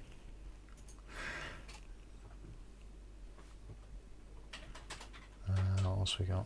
Game Max Abyss had the mirror on the front. Oh my god, the Game Max Abyss. The Game Max Abyss, weirdly, was one of the best performing videos on the channel for a long, long time. And it's like a weird case because it's just got no airflow to it at all. It's just a solid front panel, mirror, and like no airflow at all, really. But people were buying those things like they were going out of fashion. It was insane. And like, we're a tiny channel, and we were back then as well, more so.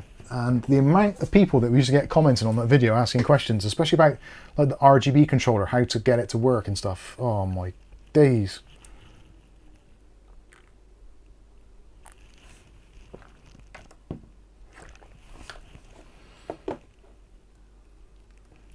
Skystalker says that the V6 version of the Aqua Elite is quite nice and possibly slightly better performing as well.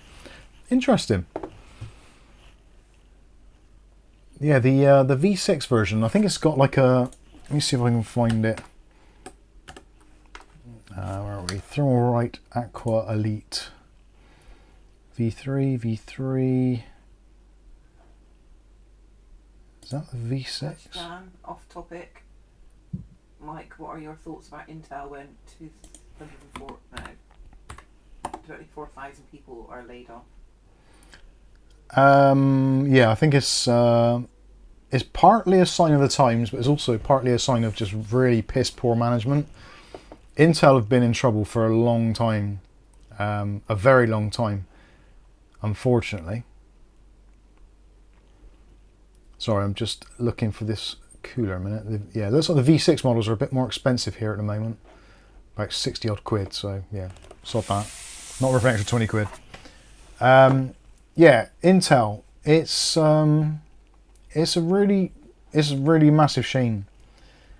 Like, it's always bad whenever anybody gets laid off, if it's one person, 10 people, 100 people. Unless they want to. It's, you always want it. Yeah, I always wanted to get laid off, but they would never let me.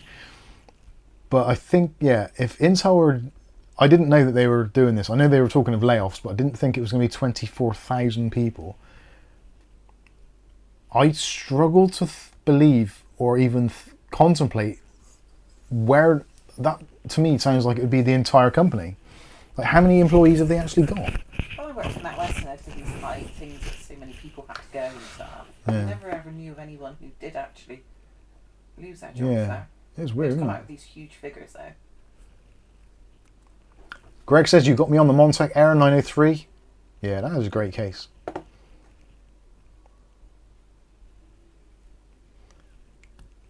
Cheapskate says you should do a worst possible build of the worst possible reviewed stuff.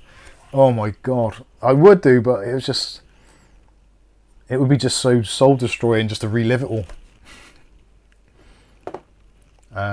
Dutch Jan says they've got near 100,000 employees, so 24,000. That is a quarter of the workforce. Yeah, it's a quarter.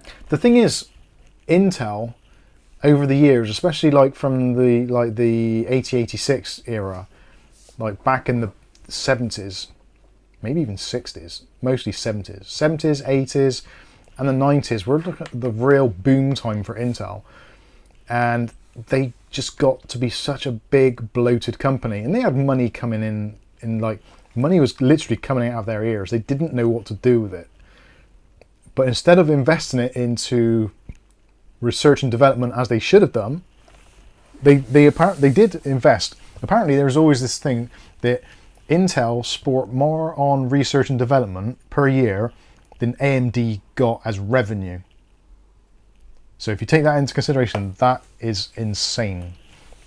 But obviously it hasn't done them any good, because whatever they've been researching, or I think this mostly comes down to, again, it's like big companies like the BBC, for example.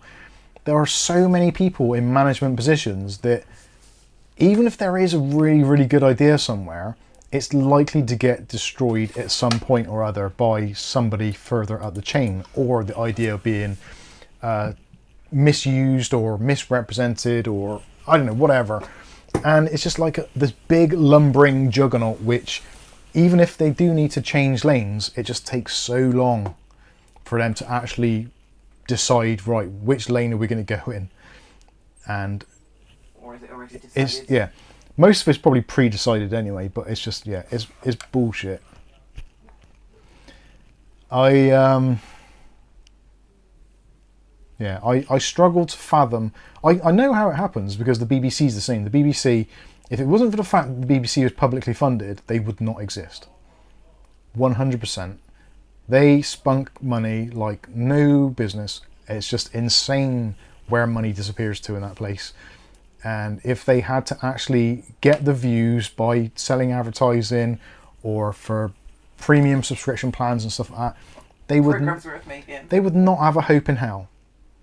Yes, some of the kind of older generation who've grown up with it and live with it, they would probably find it hard to go on to other things such as digital online, Netflix, YouTube, Rumble, etc., etc. I think Intel is probably going to end up going. I would say they're probably going to end up going through a massive restructuring, and it's going to be extremely painful for everybody concerned. But the problem is, we do need the competition. We've stopped funding it, the alley. Yeah, we have stopped funding it. I don't know, 5 years. It's like 500 quid we've saved on our licence and so far. Yeah, it's true. Yeah, I don't know. We need Intel to be in the fight, because otherwise AMD is just going to become very boring and they'll just become Intel.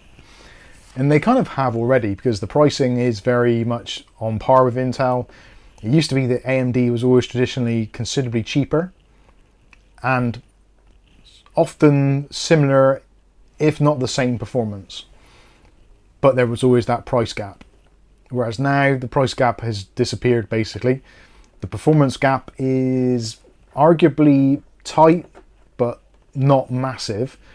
Some things there is, like the X3D chips, because it has that X3D, so obviously that is going to be, it's not comparing apples to apples. If you want to compare an X3D processor, you have to compare it with an X3D processor. The fact that one doesn't exist means they've got the upper hand, but it's like putting a V8 into a car and the other car having like a little 1.1 litre engine. It's never going to compete because it's a different class of engine. And effectively 3D Vcache does that for gaming PCs, as we've known since the early 90s with the AMD 3D Now. The same thing happened back then. David Under says, what was the most popular Intel chip? I wouldn't have said it was the 8051, but I guess back then it probably would have been.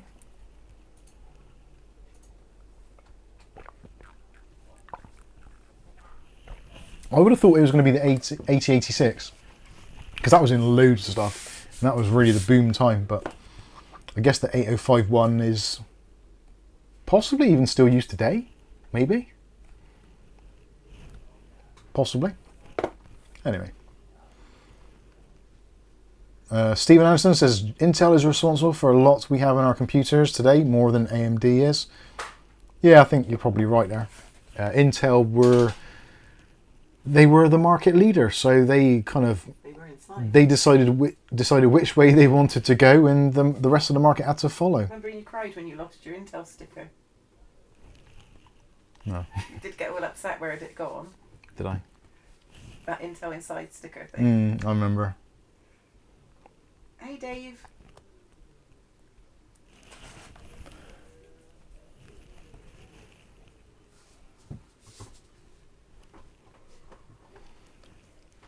Skystalker says the problem is comparing public and private is that the public one is there for the benefits of the taxpayer. The private entity is there for the benefit of the stockholders. See, that is the thing. That's where the BBC went wrong. A good 20 years ago now, maybe even more.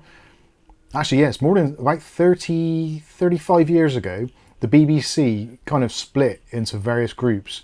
So there was BBC, like the BBC, the free-to-air public TV. But there was also BBC Studios, but it was called something different back then. I'm trying to think what it was. It used to be on this.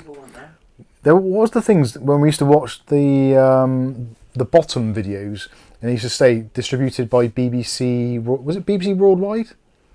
Might have been BBC Worldwide Productions or something. But yeah, there was a sub company of the BBC which basically took all of the stuff they'd already made on the BBC and paid for by the general public, but then distributed it on DVDs, VHS, under the BBC Worldwide brand, and also sold our programmes to other countries, which they said, which it never did, or at least not all of it, the money was supposed to go back into the BBC to help fund it.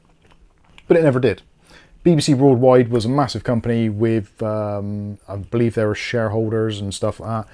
So it was basically a private company, but run from the assets of the BBC public company, which is a very bad thing to do. So yeah, that's where it's come from. Also got, BBC America spawned from that as well. So BBC America was a profit-making channel, obviously for the Americas, and was essentially broadcasting content which was from the BBC public-funded UK. So yeah, it's a bizarre thing.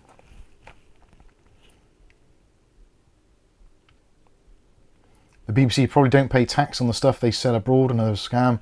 It's one of those things, because they've got so many little sub-companies. They've got BBC Studios, which makes the programmes for the BBC, using the BBC's own studios and the BBC's own staff and equipment, but then sells it back to the BBC. So it's all a massive money-making scheme. Yeah, it's just ridiculous. It is ridiculous. Yeah, it was a mess of competing interests. It always, it was just ridiculous. The BBC is so badly run, it's unbelievable. Like, unless you actually work there or have worked there, you just got no idea how bad it actually is.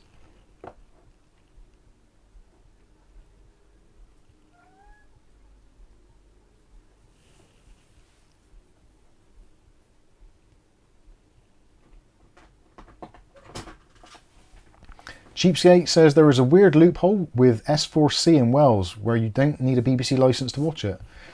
Yeah, it's weird because S4C is like basically the Welsh version of Channel 4 here in the UK. But because there wasn't enough money being made, part of the BBC's kind of charter was the fact that they had to take on S4C, even though it was a loss-making channel, and fund it so there was Welsh TV programmes. And Pobl y Cwm, which is People of the Valley, a Welsh EastEnders effectively, was basically made and created in the same studios as Doctor Who and Casualty, where we were based. So they kind of, they basically fudged it so that Doctor Who and Casualty kind of paid for the studio for S4C to use to make Pobl y Cwm. But it's on BBC Wales, I think. Or is it on S4C? I'm not too sure. BBC Wales and S4C are basically the same thing.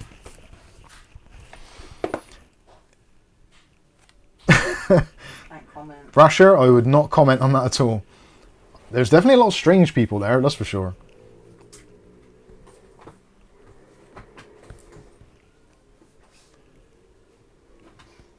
Cheapskate says, were you down in Cardiff? Yes, I worked in Bristol and Cardiff.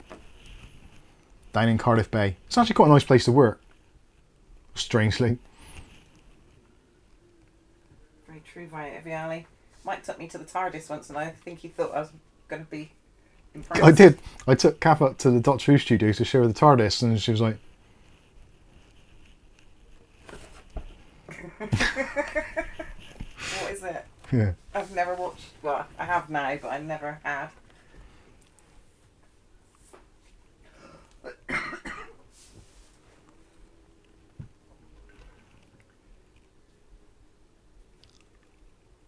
okay. Let's have a look on the questions there. Here. David O'Neill's question, the number one use of the 8051 CPU. I don't know. Is it going to be something like something to do with the financial system? Some sort of tabulation device or calculation device? Or a calculator?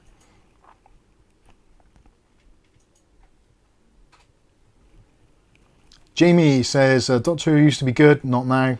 Yeah, it's not. I used to like Doctor Who. It like most programs, they tend to lose their way. There's like they go under like waves and pits and troughs. Doctor Who is no different. Even the kind of from the 70s shows and 80s shows, it had peaks and lows. Same as what we're getting now. I think the revamp in 2007, I think it was, with Christopher Eccleston, was great. I think that brought a lot of people back into the Doctor Who world, and even those that didn't like it previously got into it, and it was enjoyable. And then obviously Tennant as well, he come on, done wonders. After that, maybe it tailed off a little bit, but it gets to the point where it's just been on and on and on, and it gets all a bit samey. Cheapskate. I had to stay down there for about 12 weeks for an event we had in Cardiff Bay. We took over the Doctor Who warehouse. Ah. Would that be like their studio one, or would that be where they used to have that experience? Yeah, so that would have been in the... Was that the Doctor Who experience that you took over? The weird shaped building? Being allowed in the studio. That was right next to the Cardiff Bay. We used to walk past it most days, actually. I think Sky went there, didn't he? Yeah.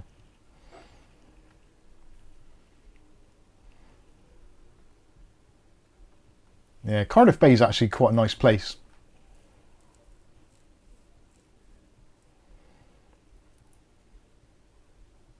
Yes, the experience. Yeah, it's Doctor Who experience, yeah.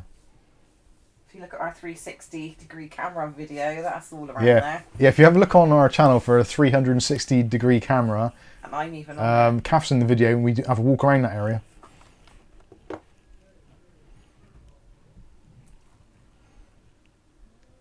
John Davison says, badly written ideological crap. The thing is, I think even in the 70s and 80s, Doctor Who was very ideology.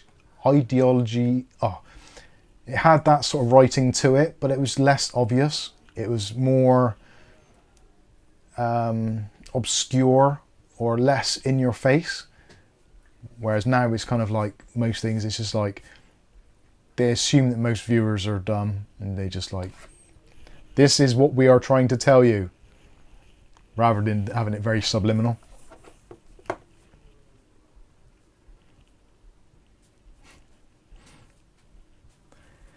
Ah, the 8051 was a keyboard controller. Gotcha.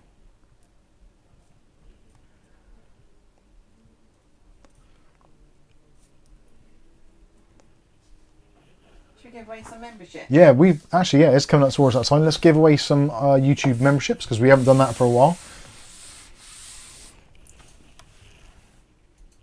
When life gives you melons, you might be dyslexic. Rasher's on form tonight. There we go. So there we go. Crypto KJ, Firestorm XX, Michael Lovell, Source K 8287, and K Cat Rat have all received Mike's Unboxing memberships, so you can gain access early to Mike's Unboxing videos, and also you can claim a VIP member role on the Discord, which gives you nothing other than being elevated above other people in the members list. And you appear in shiny yellow, which looks nice. You like yellow? Ah, David Owner says the 8051 is used in Smart Bank credit cards. So I was not too far off. I did say financial. Good stuff. What's smart about them? Apart from you can't ever. Yeah. There's nothing smart about them other than the fact that you can't get into a bank anymore, anywhere, to pay in your money. And you're not allowed to even take out your money when you do get to a bank. Yeah. Right. I think that is pretty much it. I don't have anything else up my sleeves. I wish there was more. Sleeves. I even got sleeves, yeah. I don't have anything else to say or go over. I'm a little bit disappointed in the case, if I'm honest. I think, let me know now, final round, keep the case or return it. Let me know in the chat, just type in keep or return. And I'll take your, whatever tends to be the consensus, that is what I will do. I am really going to look for another one, but let's see what people say. So O'Reilly's first in, says return it. Rash says keep it, only because he wants me to be in the same boat as him. Of the universe. Who's that?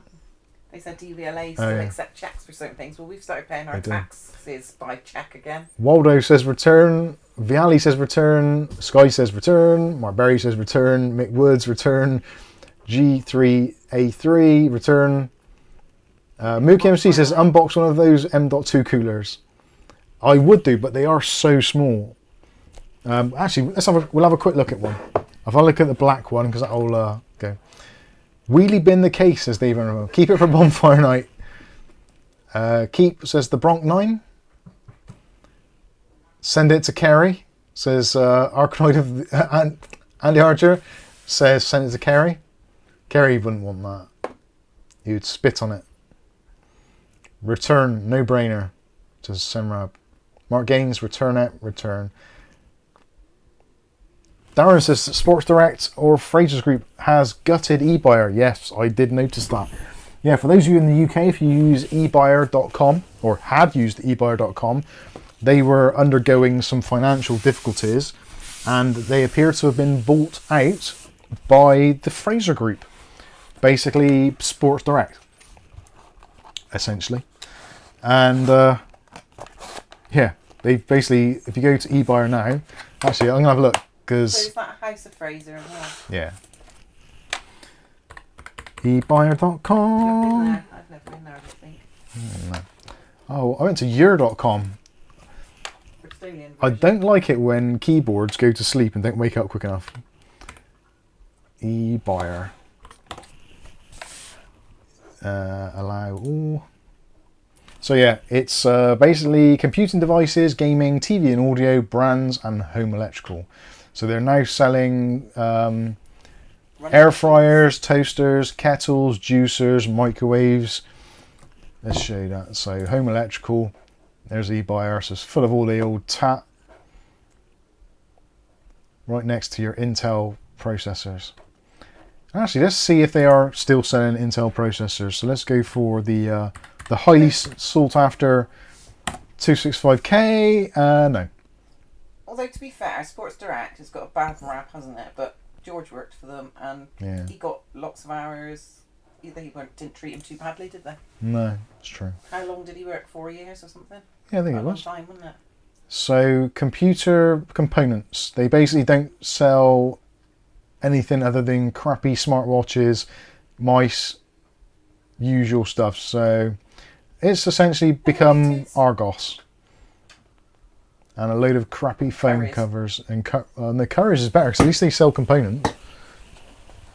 So you can get, actually components. Let's have a look. I'm sure I'm going to be absolutely feck. Sorry, we could not find any search results. That's most disappointing. Right. There we go. Right, so let's have a quick look at this. So this is the premium M.2 SSD heatsink from our friends over at Thermalright. Not that they're our friends, actually they've never even emailed me. Screw you, Thermalright. Bastards. So this is an M.2 cooler. So if you've got a hot running M.2, which I actually have, funny enough, in the PC directly behind me, that one there, the heatsink for the primary M.2 is tiny. It's the X670E gaming Wi-Fi, and the top slot I think is PCI Express Gen 5, possibly, might be Gen 4. I'm sure it's said on it somewhere. Actually, yeah, it does say on it. Yeah, it's a Gen 5 supported slot, but the heatsink is literally like wafer thin, and it's just a block of metal. It's got no fin stack or anything. So drives get super hot in there, which isn't ideal. So this is the solution to all of our problems. So this is an M.2 heatsink with dual heat pipes and also a little fan in there, which goes, actually, we can test that fan. Apparently the fan is supposed to be absolutely silent, which I don't think it can be, because it's supposed to spin it to like 6,000 RPM or something ridiculous.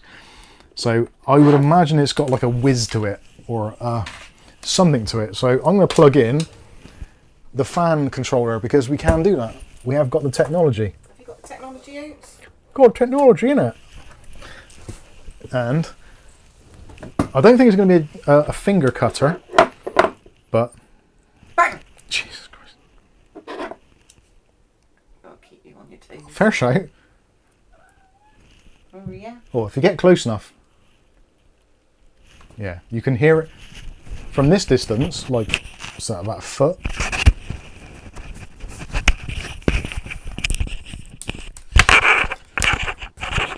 So, you can just about hear that. But we'll get closer. On the other side.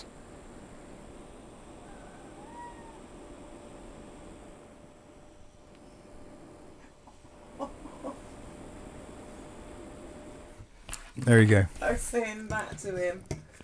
Bringing me out. He did a really quiet one. Did you hear it? No. Yeah. So that is actually quite impressive. And I don't know how much that is actually going to cool, but it's actually not bad. And the fact they've done it, they've got the name on there, thermal right there, that way round. So the fan is going from the bottom, pushing up through. So heat is naturally going to rise to some extent anyway. Although in a modern airflow case with a lot of airflow, it probably won't rise. You don't really get convection in a modern PC case because there's all that other disturbance of the air. But yeah, that looks to be pretty decent. And ultimately, as long as it cools down my drives, I will be very happy, because I've been doing some benchmarking recently. I've been doing some clone videos, and cloning a drive is one of the most stressful things you can do, because you're just doing massive, massive data bursts at essentially the full capacity of the drive, depending on the computer you're using it on. But I think even without the fan connected, it would still probably be okay.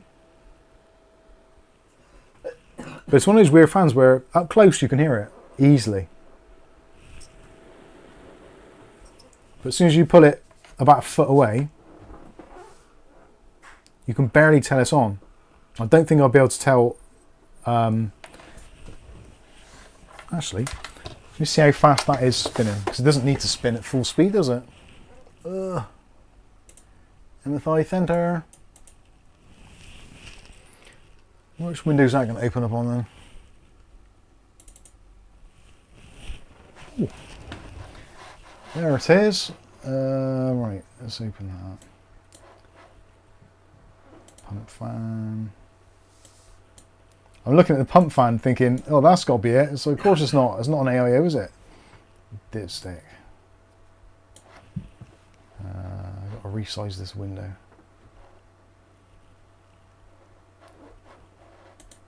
What is it with mice these days? I keep on losing the mouse on the screen. Does that say something? Oh, actually, yeah, that is running at full speed.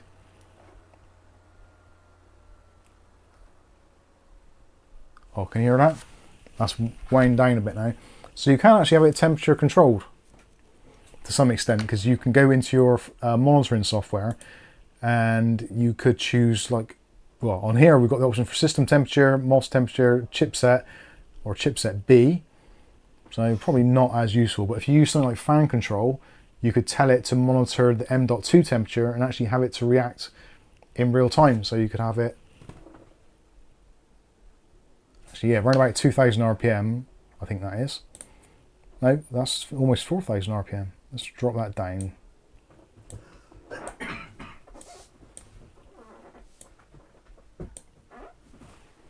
Yeah, under 3000 RPM is just, you can't detect it. You can barely, yeah, right up close you can just about hear it. So I'm actually quite impressed. I didn't think it was going to be quite that quiet. And actually these are bizarrely very inexpensive. Like, I think I might get it around the wrong way, but I'm pretty sure the chrome effect one, or the silver or aluminium one with the white fan, I'm pretty sure that was like £11. And this one was about £15.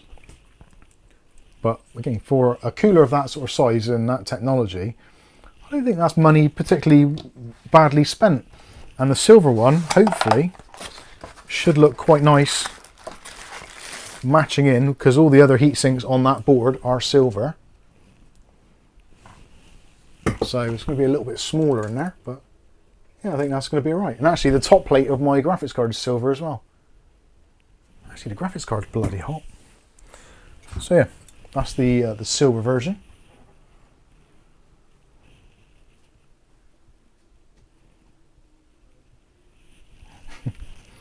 I think that's pretty decent. Greg says they are 45 Canadian dollars. Are they as much as that? That seems a bit much. Like 10 to 15 pounds is roughly about 30 Canadian dollars. Well, 20 is normally is about double. I'm not sure how that works out for things like sales tax, because our sales tax is included in the ticket price. So I'm not too sure if you actually have sales tax on top of that. I know America does, because America. That must be weird actually, if you get used to that, where you go shopping and everything you're doing, you're kind of mentally adding on the sales tax or federal tax or whatever taxes it may be. I suppose if you get used to it, if it's something you've always done, it must be like second nature. But it's like for us, if we go shop into somewhere like Costco or Macro, where the prices are generally ex-VAT because it's trade, you're mentally having to add on the 20% VAT. It's bad enough when you've got to round up from the 99p. Yeah. Anyway, I quite like the look of that, and I think it's going to be good, and I'll be interested to see what differences it makes. I've got a pretty toasty running drive on there at the moment, which normally under load gets to like 80 degrees. So I do want to try and reduce that if possible, just to possibly just elongate the life of the drives.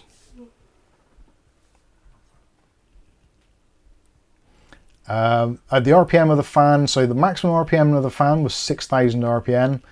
And it goes, I didn't see what the lowest was, sorry, but I will, when I do the video review, I will find out what the lowest speed is. I'm guessing it will go down to 0, but we saw it down to about 2,000, I think it was, or 3,000, and it was basically silent, so you don't really need to make it any quieter than that, personally. Before and after temps are going to be interested. I don't think it's going to be major, on some drives it isn't going to be a problem at all, because a lot of drives are quite resilient.